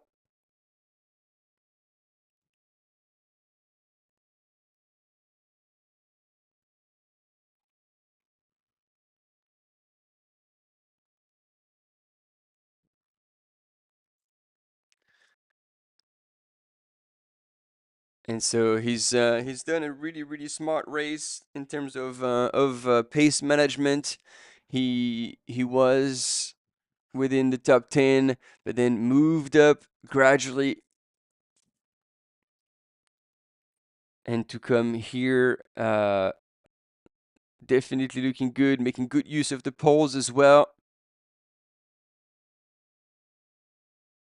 And definitely has left Lohan Leroelec in his rear mirror. But again, we were telling you that Thomas Duvivier was also clocking only 6 minutes back at the Restaurant Merlin aid station.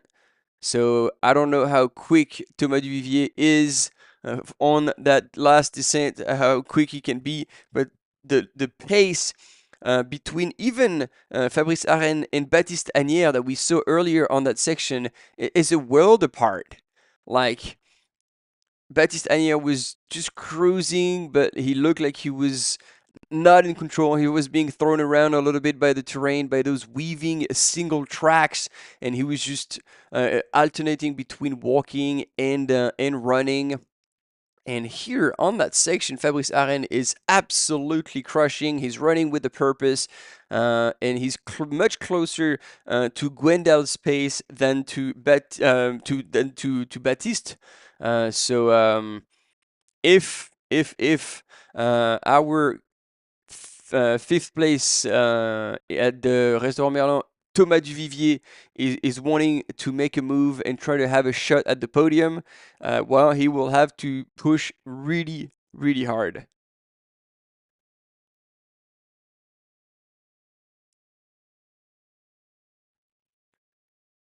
Now we have the split screen with second place on the left-hand side, so we just lost him.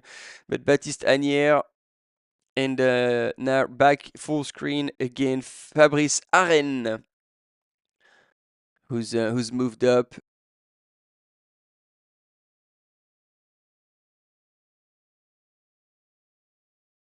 And I like how he's using his poles for the downhill. That is the way to go. When you're going to cover 160 kilometers with 10,000 meters of elevation gain, poles are your absolute best friend, both in the climbs and the descent. It helps like alleviate the pounding you're putting through your legs, um, and also helping you kind of keeping your gait right, especially when that trail is taking you left, right, and center.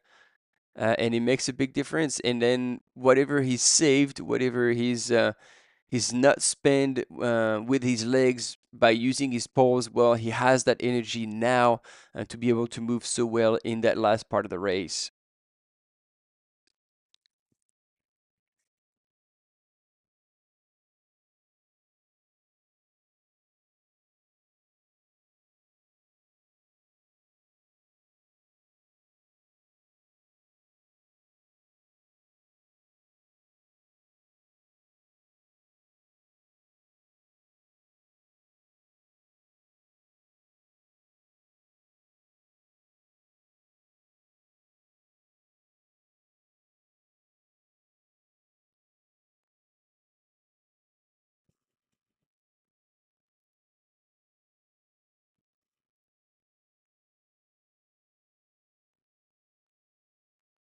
Yeah, and he's I mean you can't hear it, but he's yakking away big time with a cam runner. So spirits are high. He knows he's been creeping up in the overall ranking. He knows now that he's on the third spot of the podium. So that also makes a big difference. This is what Eric and Thomas were talking about earlier, like the mental game when you're into the night, and if you're able to maintain that motivation, that will to go through sore legs, because I mean they've almost covered 156 7Ks with all the elevation gain and loss. Like your body's gonna be crushed, and so it's how you react to this, because basically everybody's tired, everybody's hurting, and it's how you deal with it mentally, and how you're prepared to welcome that kind of pain, and make it part of your journey.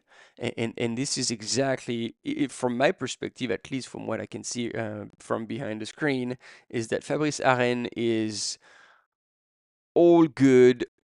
Oh, there we go. On the left-hand side of your screen, Baptiste Agnières is now on the road, and he's gone through the little village of Vignac. I don't know if there's a split time there. And we have the other runner from one of the relay team who's making a move as well. They were going absolutely full throttle on that last section, understandably, because he would probably only have run, I mean, only air quote, because it's probably, if it's a team four, that's still about 40 Ks. But yeah, he's made a move, so it's good to see that now the fact that he's gotten on the road, Baptiste Agnières is still moving and looking good, able to shift gear and to get the fast wheels on for that finish. I mean, at this point, you just want to get done with it.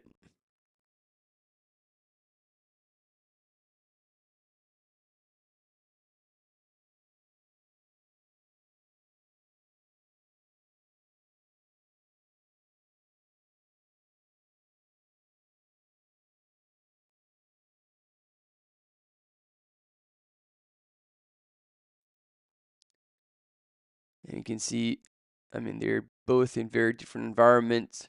But second place on the left-hand side with Baptiste Agnières.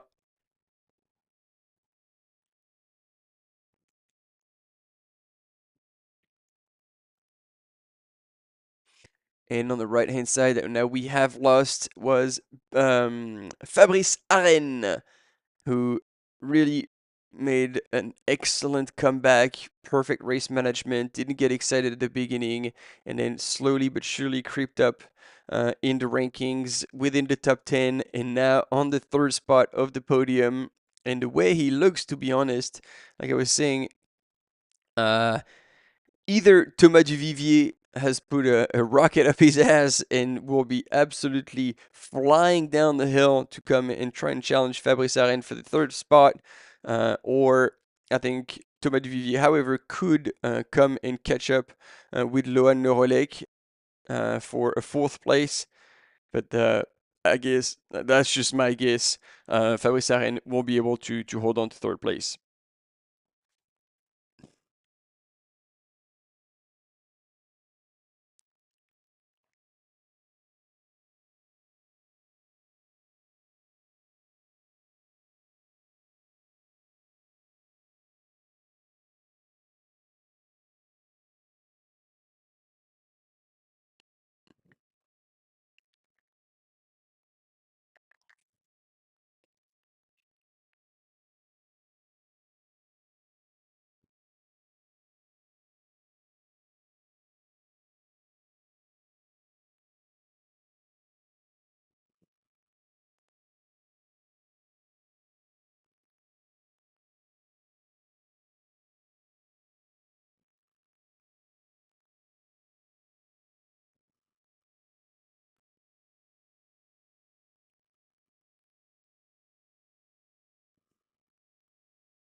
Here we go, 1500 meters, ladies and gentlemen, for Baptiste Agnières, Team Normal.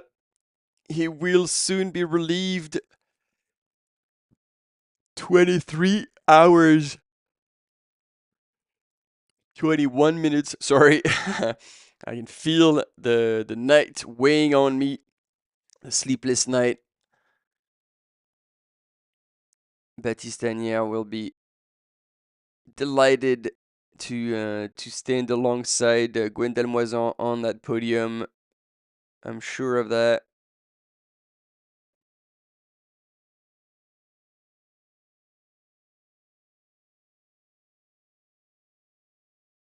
Yeah, there we go. 1K to go, ladies and gentlemen, for Baptiste Agnières. 1K away from being relieved from his running duties. And not quite 2 rounds around the clock. So we're probably going to be around a 5-minute per K. And now we're back with our third place Fabris Aren, pushing the pace, and back again with Baptiste now. And look at him go. He's definitely gotten a final kick to bounce smoothly to the finish line. And depending on the allowance of the volume that they can use on the speakers on the finish line, he would start hearing the finish line now. And in the meantime, he's passing a few of the participants, probably in 120K.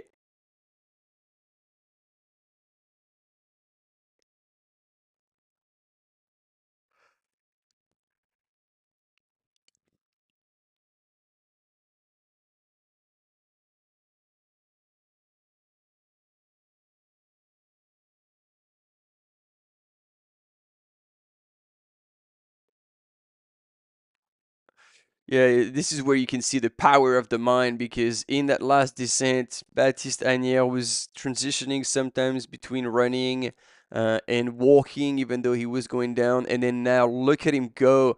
He's completely unleashed himself. And look at that. Like he's kicking again. He wants to be done with this, and he still has the ability. The pain is now gone. He doesn't feel anything. It's all eyes on the finish line. It's all relieved. That's where the endorphins also kick in pretty hard.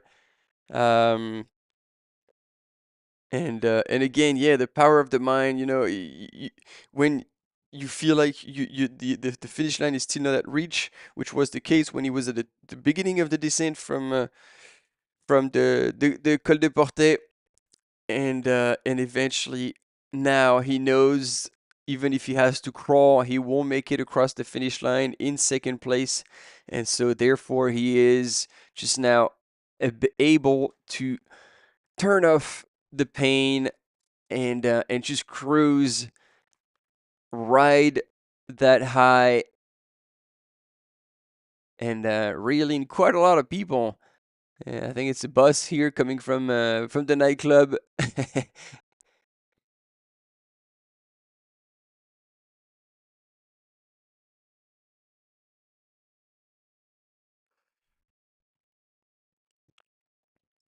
And there you go.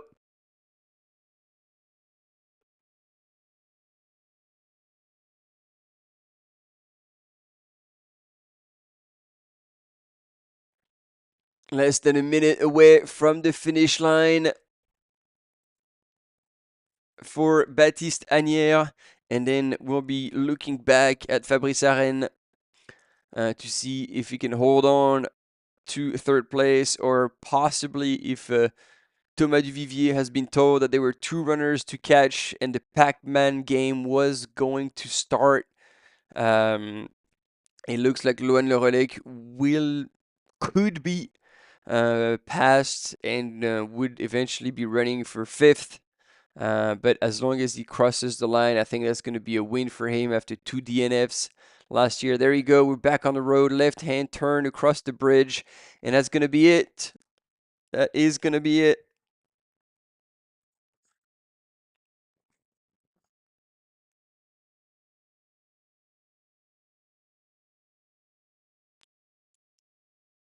Taking off the headlamp for the final steps.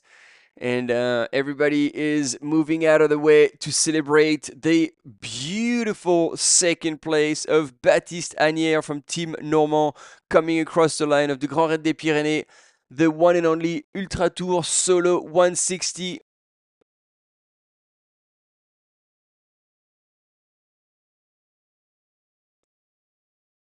And yeah, it's been a day and a half for Baptiste Agnières. And finally, his closed ones are there to celebrate with him. He definitely dug deep to get there. He's earned that second place fair and square.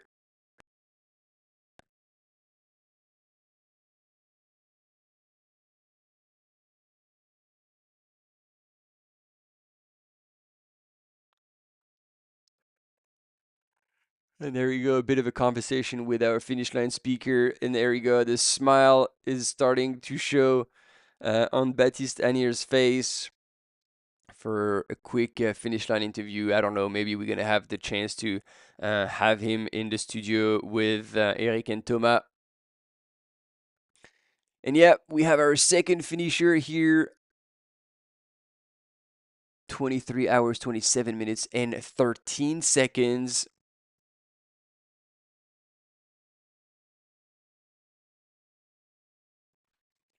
And also breaking the 24-hour mark.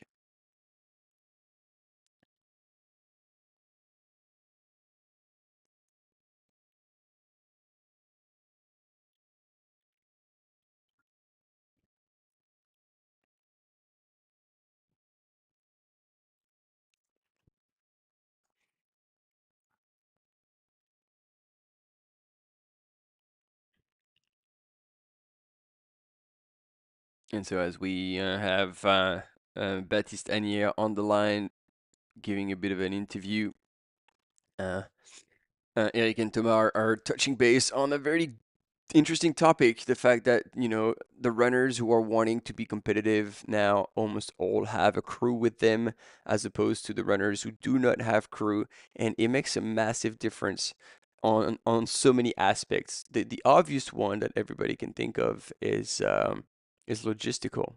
You know, you can have people at every aid station bringing you exactly what you've anticipated that you were going to need. Um, whether that's nutrition, hydration, salt pills, change of clothes if you need, if the weather turns, it is a massive help.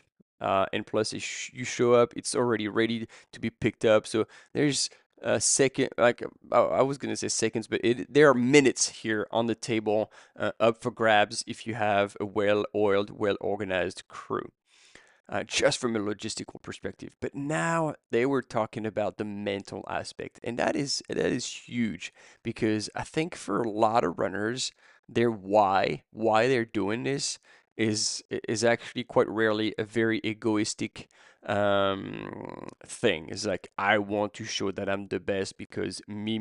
No, it is.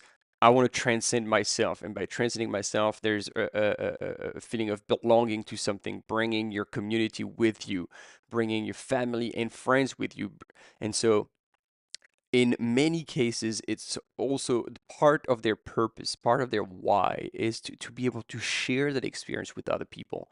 Because, and that's just my personal opinion and perspective, not even an opinion, it's my perspective, my feeling is I don't find anything more sad than a person crossing the line and not being able to share it with loved ones that are on site. Because for me, and that's just because that's my sense of purpose, is like if I'm gonna toe a line, I'm gonna try to give the best out of myself, but I want to be sharing it along the way with other people. So when I cross the line, it's a collective thing.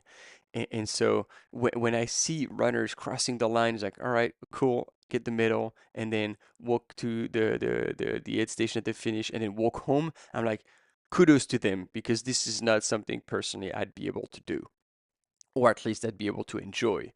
And so the fact that you have a crew out there, you know you're going to be seeing them at each aid station. They're going to cheer you up. We've seen that like in the women's big time with our second place currently, Juliette Archambault. Like her team was there and they were dancing and rubbing her back and singing for her. They had signs. I mean, the positive vibes and positive energy that they were just channeling into her was priceless, was immense.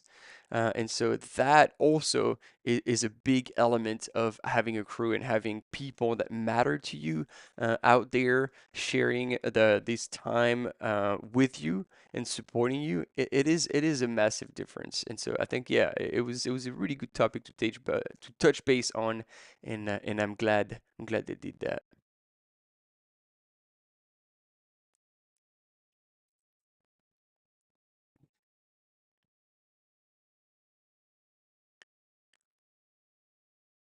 And since we were looking at the finish line, all the runners that were like slowly but surely coming through, they are runners from the Tour des Cirques. And so when we're looking at the podium, just to give you a bit of an update, as we're waiting for Fabris Aren to get closer and closer to the finish line, Adrien Astier in the men's from the X Club d'Assin took the win in 16:56:20, in 17:26:40, Robin Coinu from Team Simalp, and in third, Baptiste Foison rounds up the podium in 17:28:52. And then in the women's category, they are still out there, and currently it's Alexandra Fischer who's in the lead, followed by Emma Bataille, and Emma is another 23 minutes back, and Marie-Hélène Schlosser, another French runner, is another 10 minutes back. So they are still on their way to the finish line as we speak. Um, and that was a bit of an update on a different race that is going on right now. But back to the Ultra Tour Solo 160, with currently sitting in third place Baptiste Aren, and again showed perfect race management here, able to push again on that little bit of a climb here.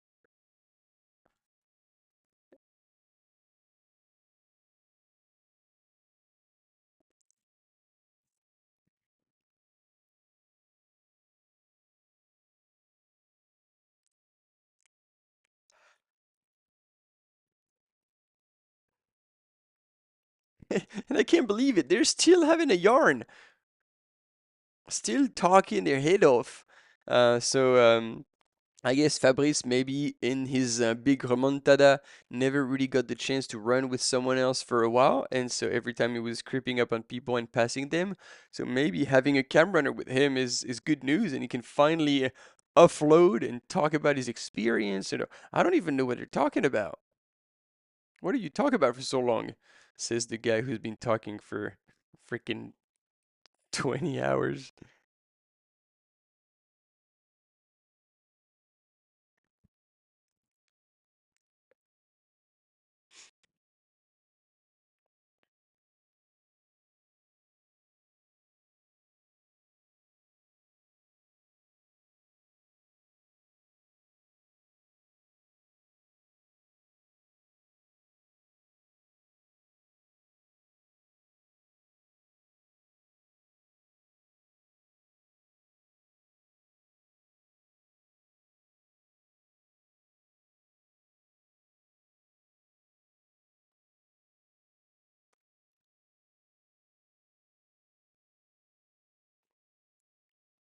And so Gwendal again winning the 2025 edition of this Ultra Tour 160 at the Grand Raid des Pyrénées, part of the Grand Canaria World Trail Major in the ultra distance, and scored the highest amount of points. And an hour 38 back is Baptiste, who's crossed the line as well. And apparently he was trying to look after himself and celebrating with his close one. So I don't know if we're gonna get an interview with Thomas and Eric, but we shall see.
And looking at the women's race as well, so nothing has changed since Jocelyne Poli and Julie Darchambault have gone through Tournabou.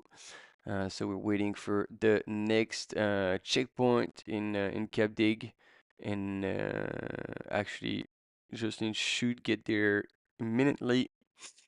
Uh,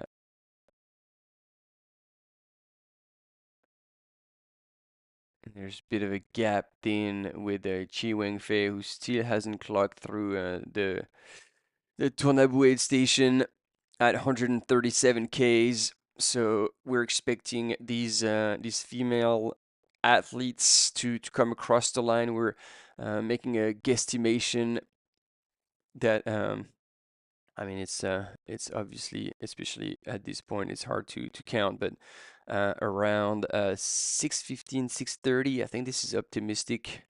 Um, and second woman around 9.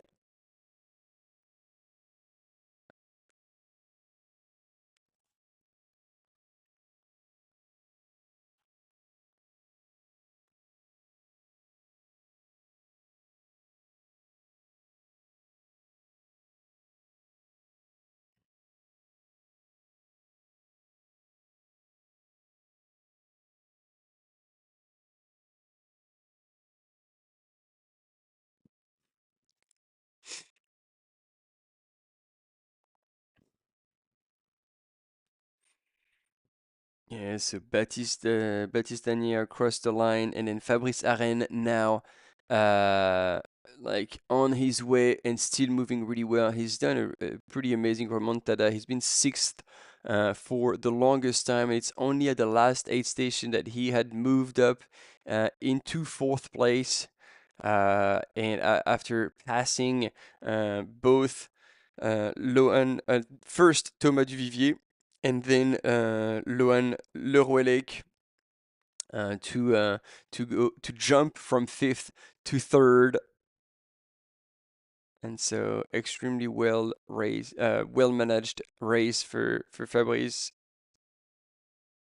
And you can see he still has some in the tank, still moving at a really good pace.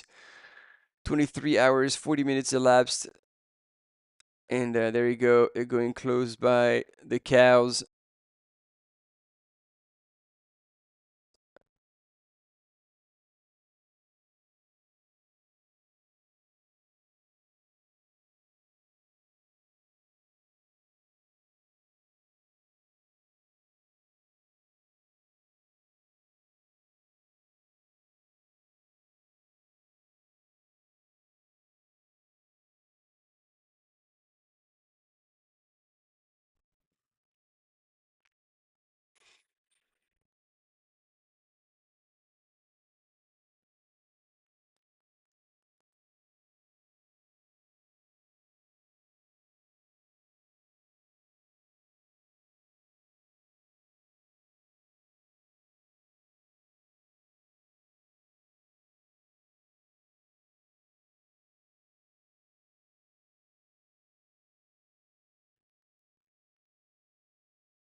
So there we go.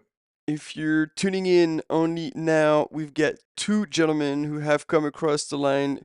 Gwendal Moisan, absolute masterclass on that race, in finishing in 21 hours, 49 minutes and 7 seconds. Definitely a new time of reference.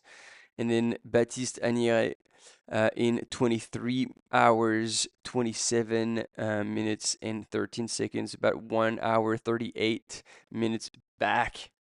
And here we have in the studio our camera mountain biker, Megan.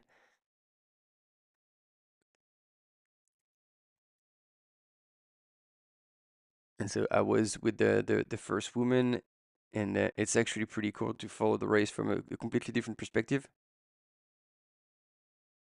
But you really need to have pretty solid skills when it comes to maneuvering with your bike around the runners.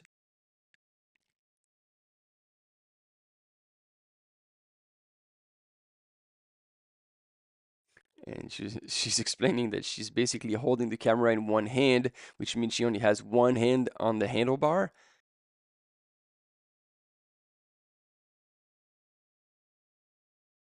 And she did many of the national French Cups stages, so she does compete in mountain biking.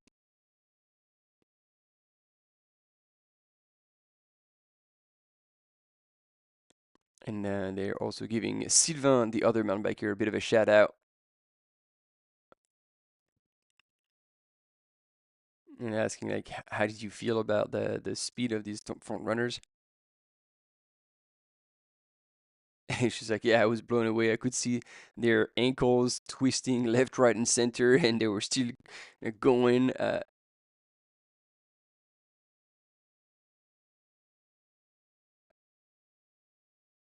And she said, like, yeah, I was trying also to follow what the other cam runners were doing, but also trying to bank a little bit of sleep because getting up at 1 a.m. To go on filming duties certainly was a bit of a tough wake-up call. And basically thanking them all again for providing those images, because basically without them we wouldn't be able to do our commentary job.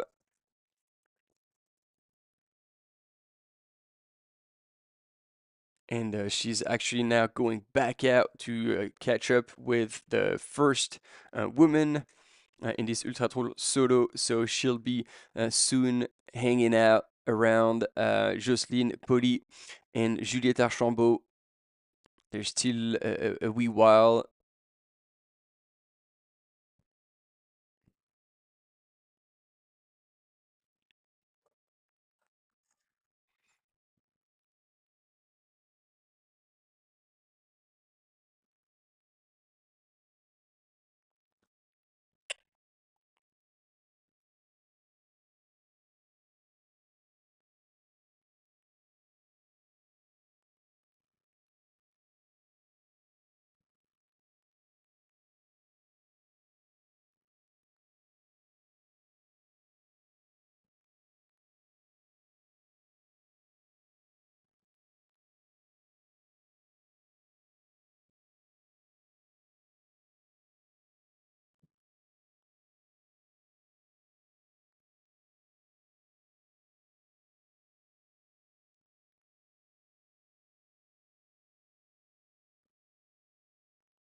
And there we go. We are getting ready for the Tour des Lacs.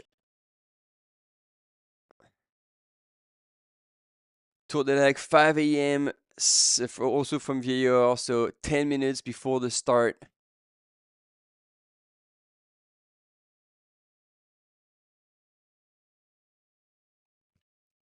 So 80 Ks and 5,000 meters of elevation gain and loss.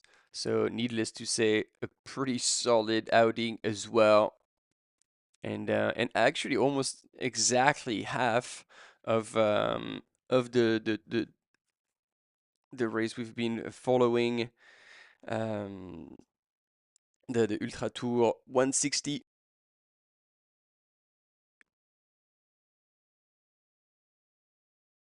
And so, if you have friends or family running this race, obviously there will not be a live coverage of this one because it's not part of the Gran Canaria World Trail Major. However, it will be live on Live Trail, so you'll have the splits of the runners at every checkpoint, and you'll be able to use the app to follow whoever you want.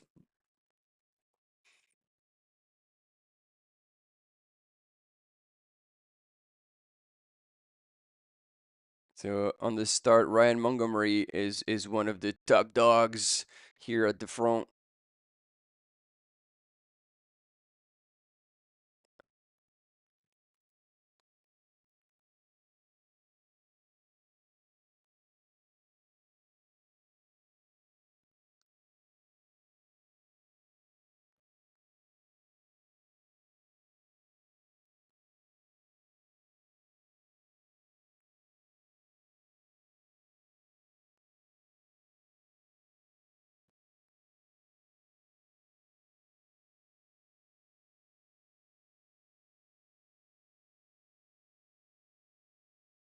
So I have Rachid El Moabiti, possibly, that is listed as one of the starters. So I don't know if he's there or not. But then indeed, the next up with the highest UTMB index is Ryan Montgomery from the US, Team Janji and the feed. And then in the women's, Emily Labourie, Laura Gayeto, and Jinwei Cheng from China as well. Salome Grillon, Caroline Grégoire from Belgium.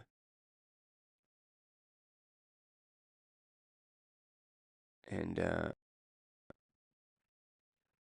we still have a few finishers here on the Ultra Tour 160, whether they're doing, well, they're not really doing the solo, I think, or maybe they are, or they're doing the relay, and they're gonna have to run through the crowds to make it across.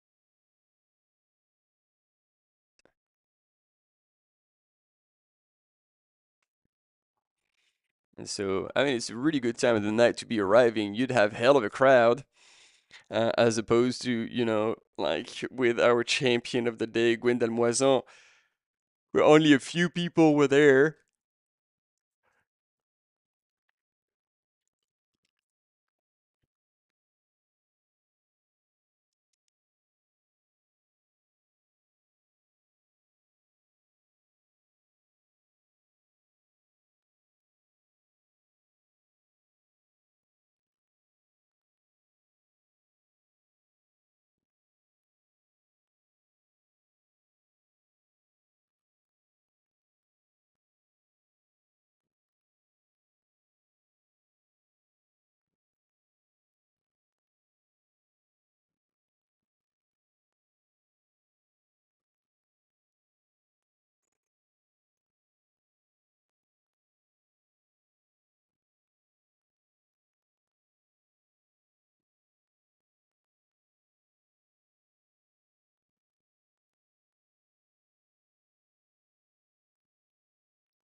All right, we're 6 minutes away from launching the start of this Tour des Lacs, one of the eight events, one of the eight, yeah, eight, I think, eight events of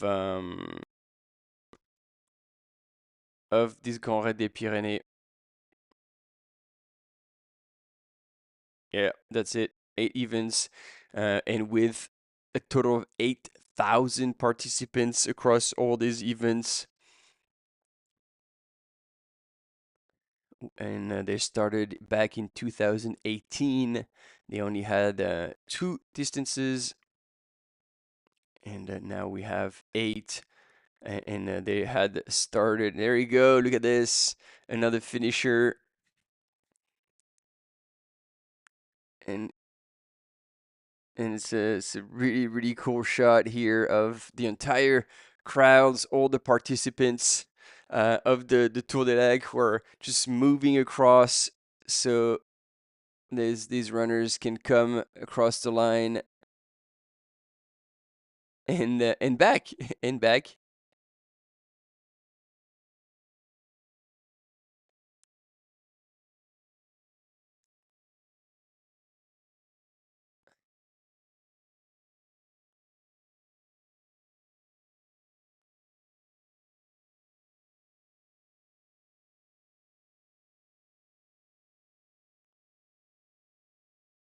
Oh la la, there you go. It's getting a bit tough here on that steep section for Fabris.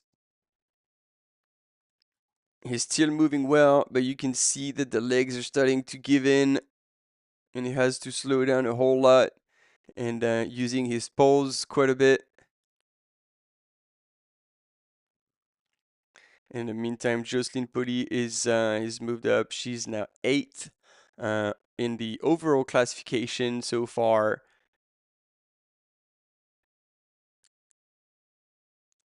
And so she'll soon be on her way to, let me check where she is right now.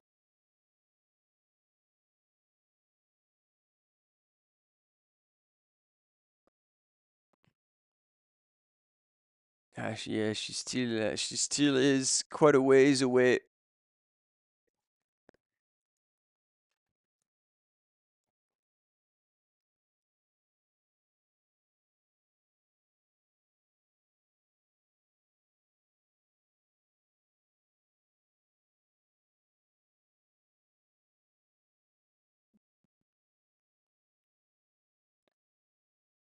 There we go, another finisher across the line, and everybody clapping and cheering and bringing them home. What a welcome across the line. What a welcome. This is so cool. And again, it shows the true spirit of the Grand Raid des Pyrénées. Here for sharing the moment between runners and volunteers and spectators. It's a whole family out there, and they are 3 minutes away from being sent out through the last part of the night.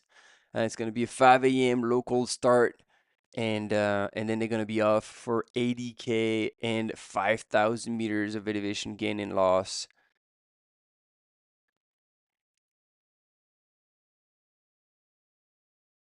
Oh, and there we go. We're gonna have a bit of a show on the start line. There's gonna be clapping hands. Oh yeah. Let's see who's got good balance because they're all squatting right now and clapping.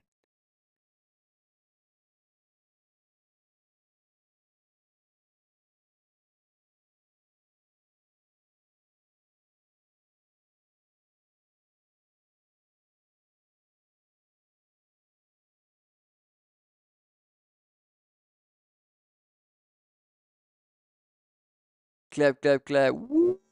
And it's a party. I mean, that's one way to get the blood flowing.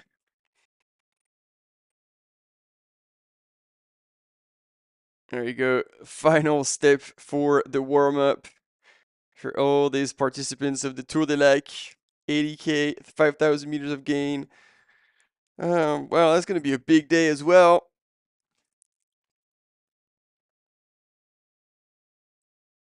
About half of what these ladies and gentlemen have been achieving in the Ultra Tour 160, and that actually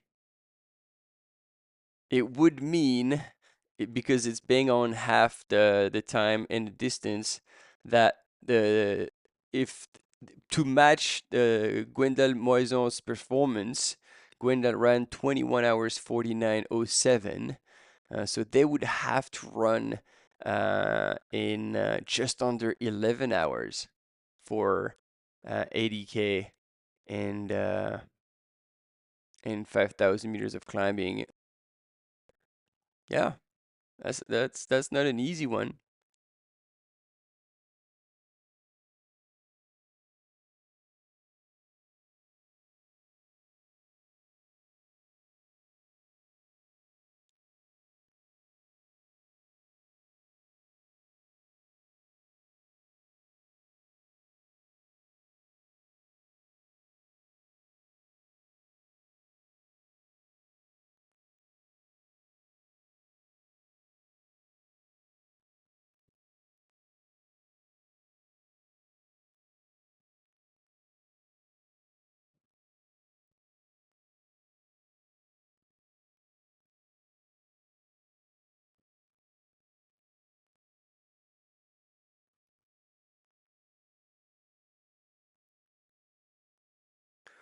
Trying to see if I can spot Ryan Montgomery on here on the start line.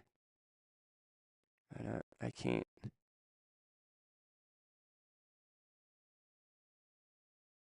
And they're off, ladies and gentlemen. 5:01 a.m. local time. All the participants, all the runners in the Tour de Lac are now on the way. And look at this sea of headlamps.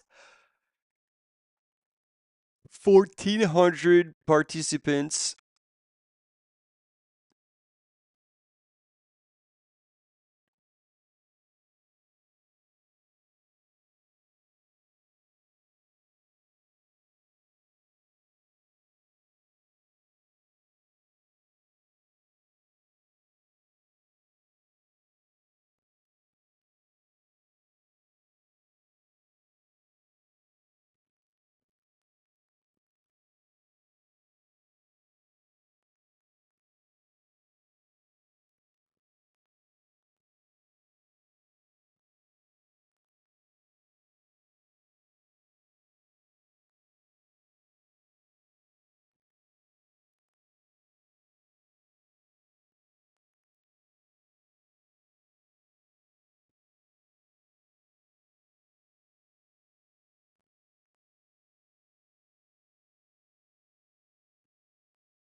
And so now we're seeing Fabris Aren in the downhill. And talking about downhill earlier, I was telling you about like how you want to engage your upper body and bend over a little bit, so you can stay like much more on your feet as opposed to sleeping on your bum. Um, but then there's also this whole element of training for downhill. Earlier we talked about the ankle workout, ankle strength. One thing that always worked, and it's an easy one, is that you have like a stability board that you put under your sink in your bathroom, and then whenever you're brushing your teeth in the morning and at night, yeah, you just go and stand 1 minute on one leg and then 1 minute on the other leg as you're brushing your teeth. So that will just work all the little muscle, all the stability muscles around the ankle, as well as reinforcing the ankle itself. So that always makes a big difference if you can't run all the time on technical terrain. That would help get you ready for this. And as we talked about earlier as well, there's many times where you want to do uphill reps sessions to get stronger at running uphill, but you also want to be pushing the pace sometimes. So either it's during random sections during a long run where you choose, okay, there's a descent coming and I'm going to push it, or you just do actually reps of downhill sessions like 10 times 50 meters down all out, and just making sure that your gait is engaged, your core is strong. And so that's one of the options. But then for the strength endurance in a downhill, this is hardly something you can actually work at the gym, because you can get downhill strong with strength and mobility exercises. But for the endurance, to be able to like run down like 1,000, 1,500 meters straight, that you, I guess you just have to be in the mountains. So over the weekends, once or twice in your build up, you just go there to do 2 or 3 days back to back to back, and practice running downhill, break muscle fiber for it to be rebuilt stronger and stronger, and to get to a point where you know you can hammer down a descent and it's not gonna break your legs, and it's just such a comfortable way once you're there. We got a quick commercial break, team, and we'll be right back to see the finish of our third place finisher, Fabris Aren.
Voilà, de retour eh bien, en plateau, en direct, toujours ici à Viellor. On est en train de suivre la fin de course de ce grand raid des Pyrénées, le 160 km. Deux garçons ont franchi cette ligne d'arrivée. Gwendal Moisan, auteur d'une démonstration, hein, on va le dire, on va le Ouais, répéter. Voilà, c'était une très très belle course course. complète et accomplie de Gwendal Moisan qui Here we go, here we go. Final straight line, ladies and gentlemen. He has never been so close. 24 hours, 11 minutes elapsed on that final switchbacks. dans He ce podium will avec be à very l'image soon Fabris Aren in désormais. that little village, Vignac, indeed. And you can see him move at a really good pace. Like he would have earned that third spot of the podium fair and square. You see, reeling up people like they look like zombies at this point.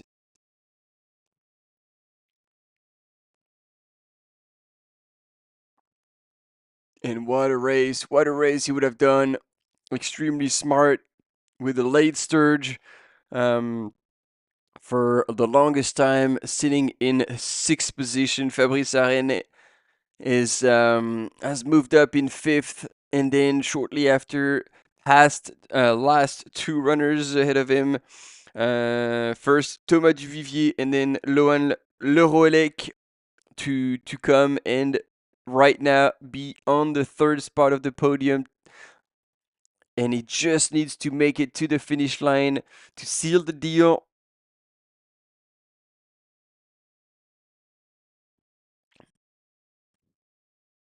And this is actually also something we discussed when we started the live broadcast yesterday. Whoa, that's the second time he nearly tripped. Careful.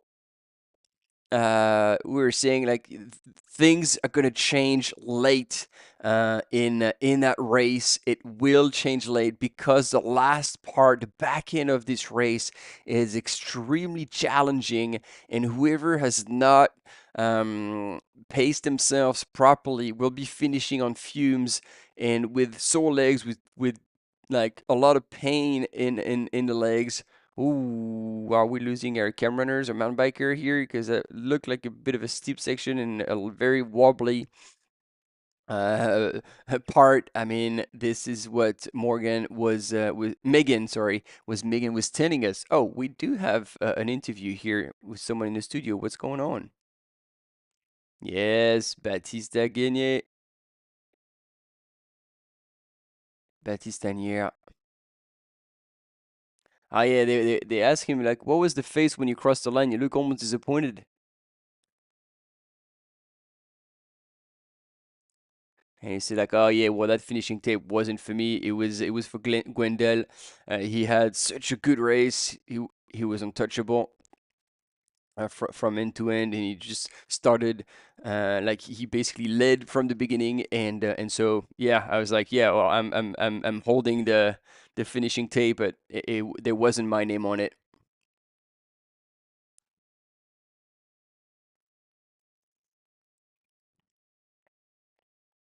And he said like starting from Pierrefitte, I had stomach issues, and then from Estin I couldn't eat anymore. So for like obviously I was running on fumes, and the goal was to still push towards the end, but I really had nothing left in the tank, and I was starting to fade. And so I never thought about trying to catch up with Gwendal because I knew he was in a league of his own. But I was starting to get worried about who could be coming back behind me. So when you know you're going through a low, and I was running on nothing, I was running scared, which is not the most enjoyable situation. But the conditions were ideal, borderline hot.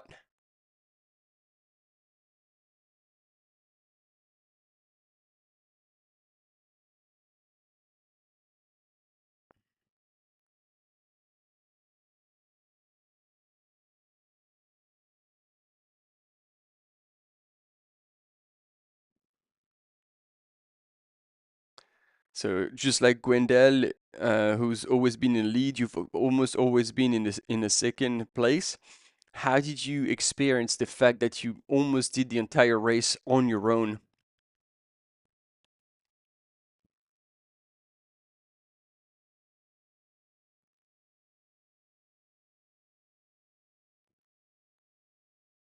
So running alone doesn't bother me. It was my first 100 miles, and so I just wanted to see how I would react, how I would feel. And so it actually worked for me because then it forced me to do my own race and run my own pace and not being influenced by anybody around me. But it's only when things started to turn and my stomach issues started that then it was being alone a bit worrying because I felt like I could get real lean. Um,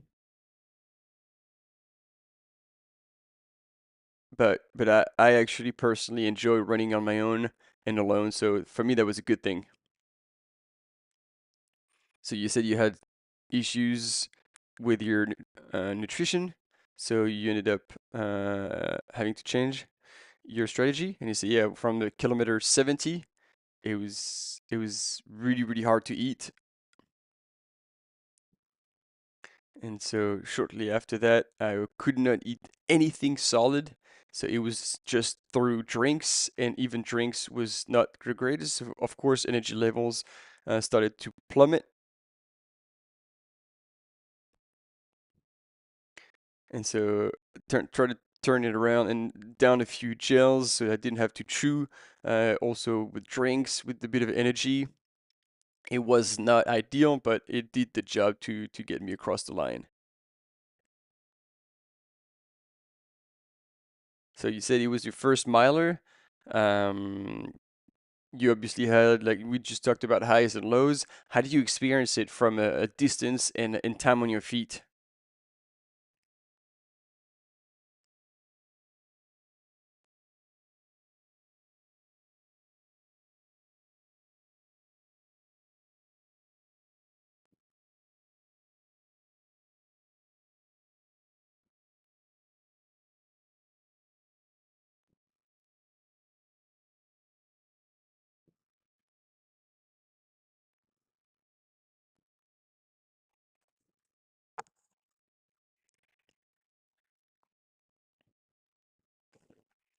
So before thinking about the next step and what I'm gonna do after that, I did enjoy uh, this kind of distance,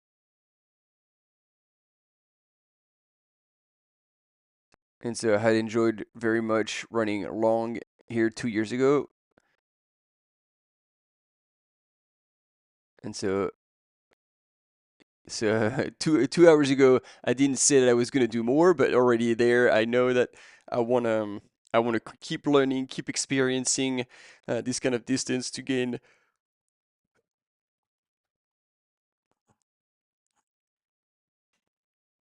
more experience and uh, and possibly try to target one that is also even more competitive.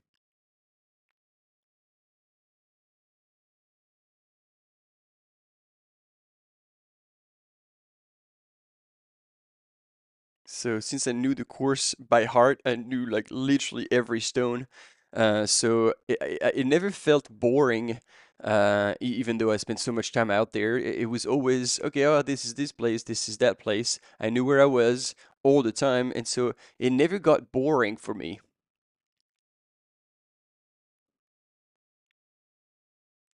So, considering that you knew the course by heart, did you have a whole pacing plan with splits and all that? Yeah, yeah, for sure. We had prepared that with my coach Nicolas Boyer. So I started a bit faster than the original pacing plan. The goal was to do 23:30, and he actually ran 23:27, so that's really good. And he said like even though he started a bit faster, because of the stomach problems and that, and he had to slow down. That evened out his thing. So here we have Fabris Aren. He's getting close to the finish line, so they're gonna wrap up this interview.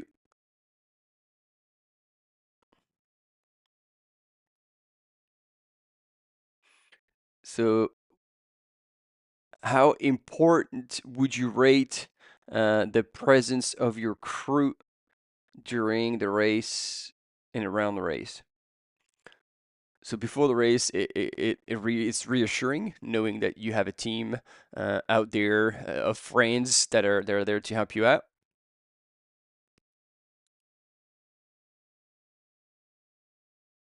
And during the race, everything went well,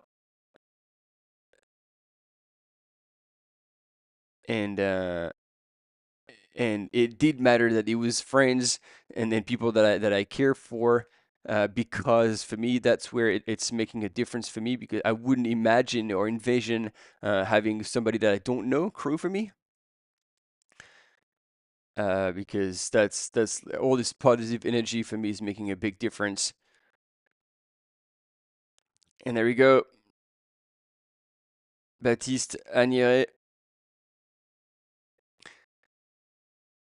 23 hours 27 minutes official finishing time.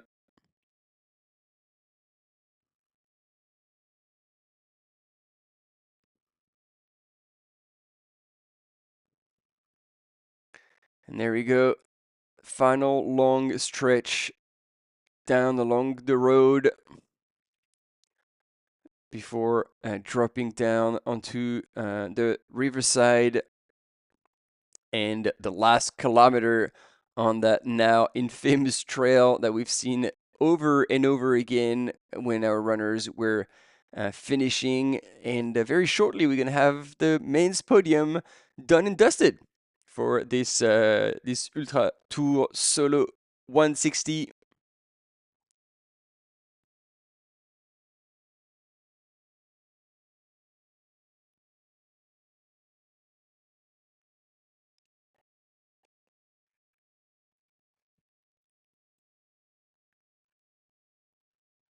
So probably about 1,500 meters to go now for Fabrice. And I don't know if this is his partner or family, but it looks like she's running with an arm in a sling. And so I love that. Is whatever it takes. There we go. Uh,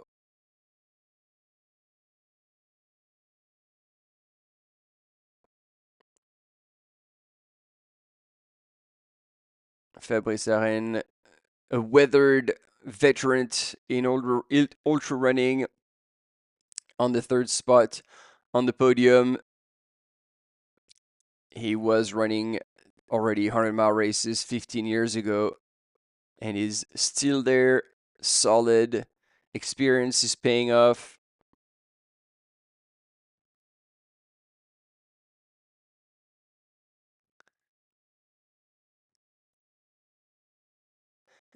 And so again, he was 16th place, moving up to 6th place in Pierrefitte, and then started moving up the field to be from 5th to 4th very shortly. I love it. One arm on the sling, the other arm on the phone. That is multitasking at its best while running next to a partner and calling everybody, reeling everyone. Let's get this party started, team. We are on our way to the finish line. Loving that. If this is not crew duty at their best. There we go. They're dropping down. It is a K to go, ladies and gentlemen. A K to go for Fabris Aren.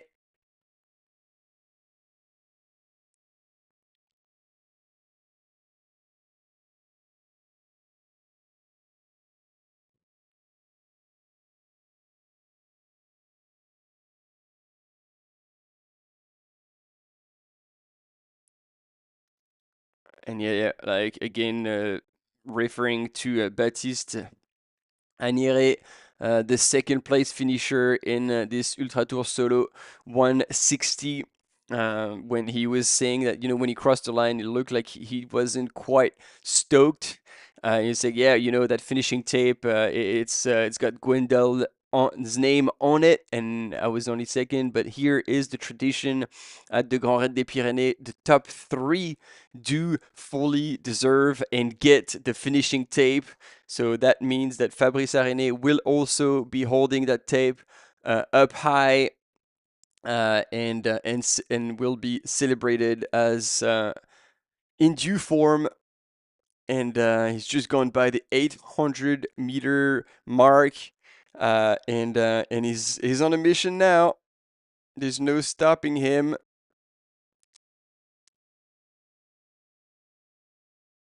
And again, big shout out to all the cam runners and mountain bikers out there offering us those images.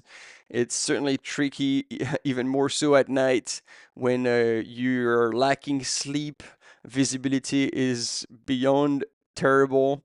You also have to be mindful about the beam of your headlamp, not to try to bother the runners too much. So there's even more elements to take into account as you're riding through the night on technical terrain. One hand holding the camera, the other hand on the handlebar. I mean, it is a massive challenge, and only few people can pull this off between the cam runners and the cam mountain bikers, and we're definitely thankful for that.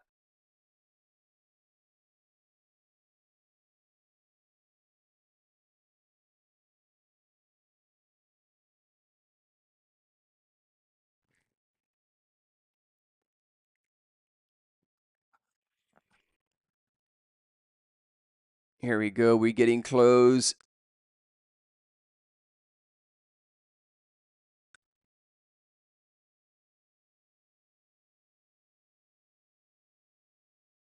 And there we go. Here, we're back on the finish line.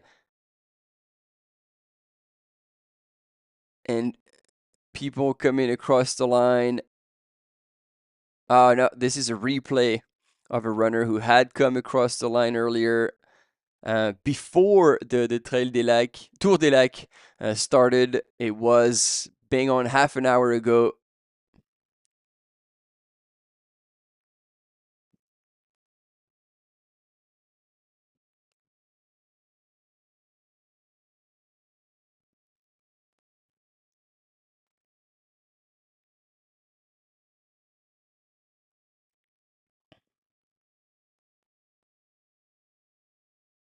Oh, and there we go. We get dog walkers. Man, that's an early hour of the day to walk your dog. But I'm guessing this is the opportunity. Maybe they have friends and family running, or they just were at the start half an hour ago with the Trail des Lacs race start.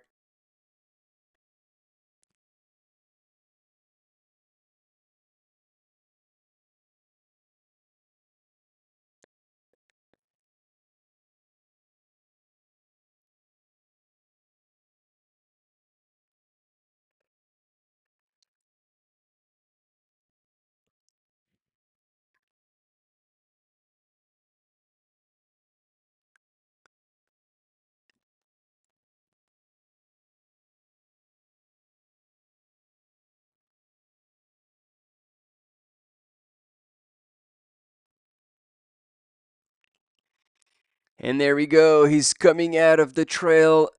Left-hand turn on the road across the bridge. And ladies and gentlemen, we're going to have our third place finisher in this Grand Raid des Pyrénées Ultra Tour Solo 160.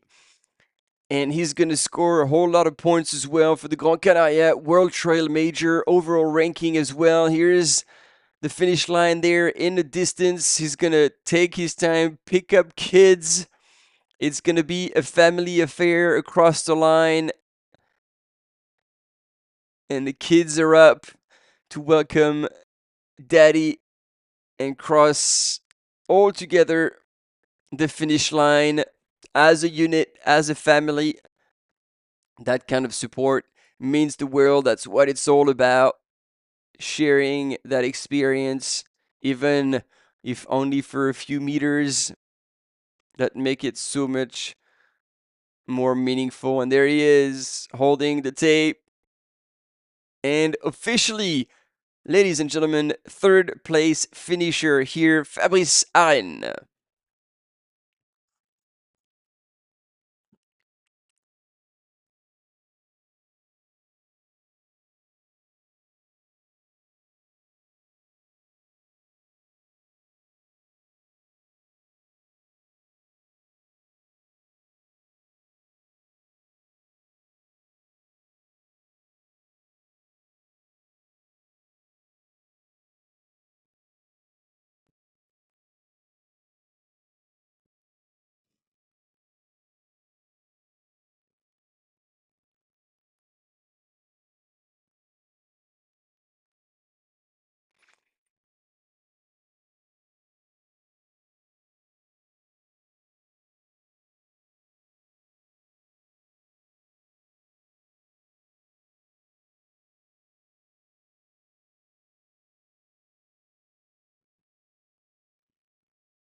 There we go. We're getting organized here on the studio. We're gonna have a guest, and I think this is the race organizer of the Grampians in Australia. G'day, mate.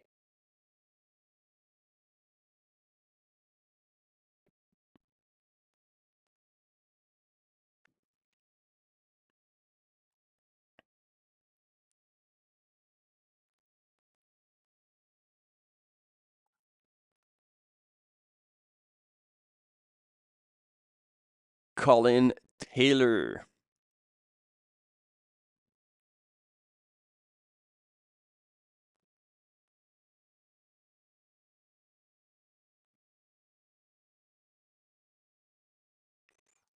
Which is going to be the second to last stage of the World Trail Major Series this year, just before UTCT.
Grampians Trail Picks, indeed the second to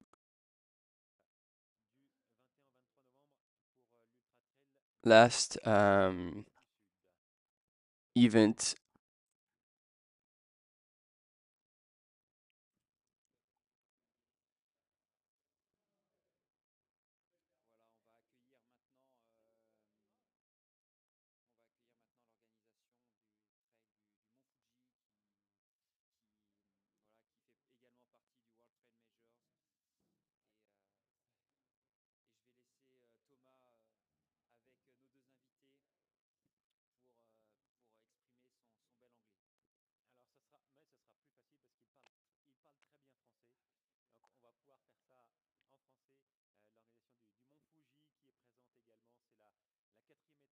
Du classement et du circuit des World Trail Majors. Ça se passe fin avril, c'est ça, voilà, fin avril. Du côté du Mont Fuji, on est évidemment au Japon. Voilà, quelques mots sur eh bien le terrain, le tracé qu'on peut retrouver chez vous. どういうコースですかと。コースは3つあって、100マイル、70キロ、40キロなんだけど、一番有名なのは100マイルなんだけど、よく言われるのは非常にタフなコースで、割とフラットでこうマラソンのようなところもありながら、テクニカルな後半、山岳のコースがあって、どっちの力も試される結構タフなコースで大トップアスリートは言います。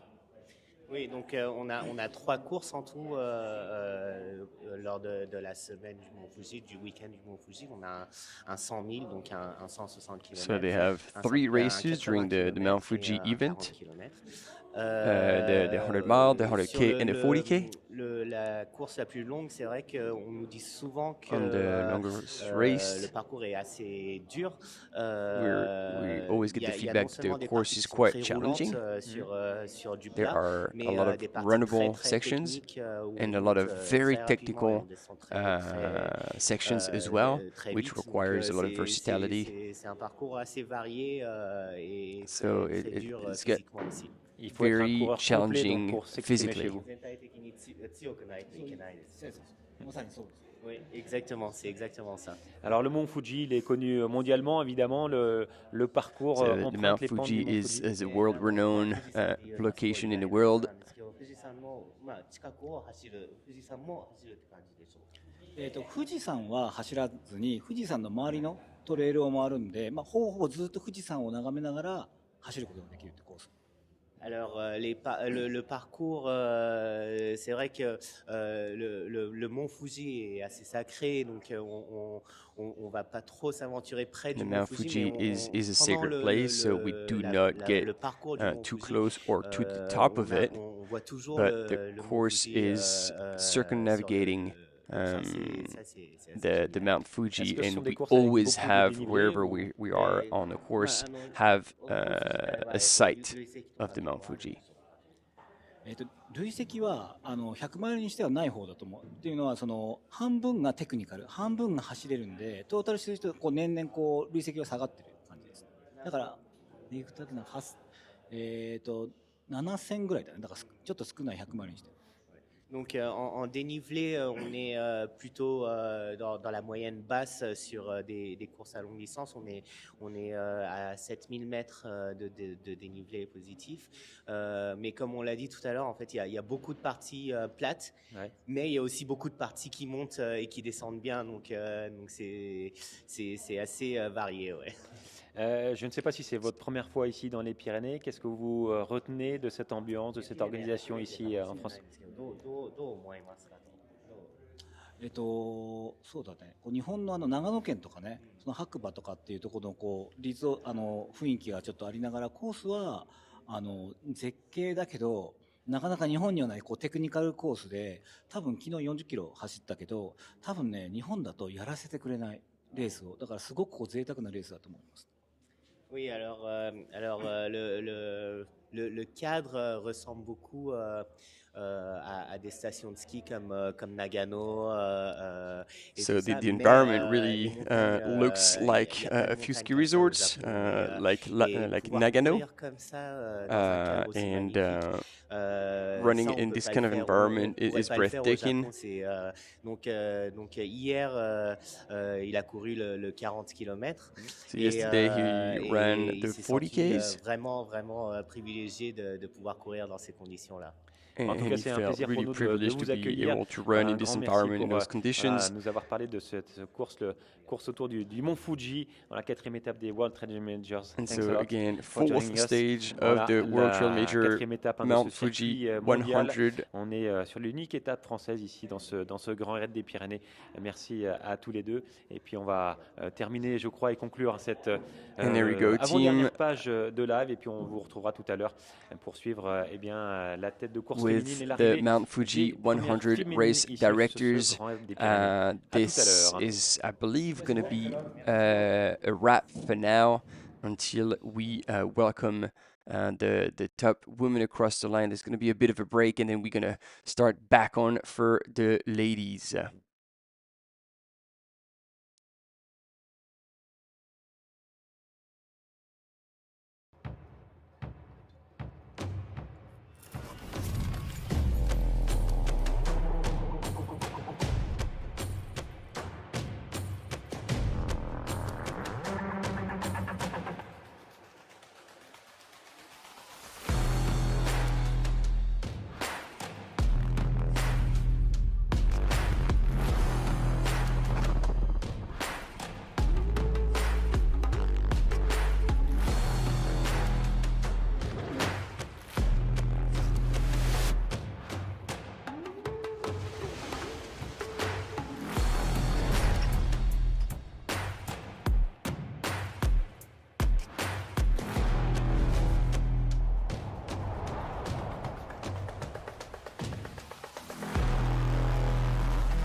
Quand tu rentres chez toi, ça fait un peu le point sur ta vie.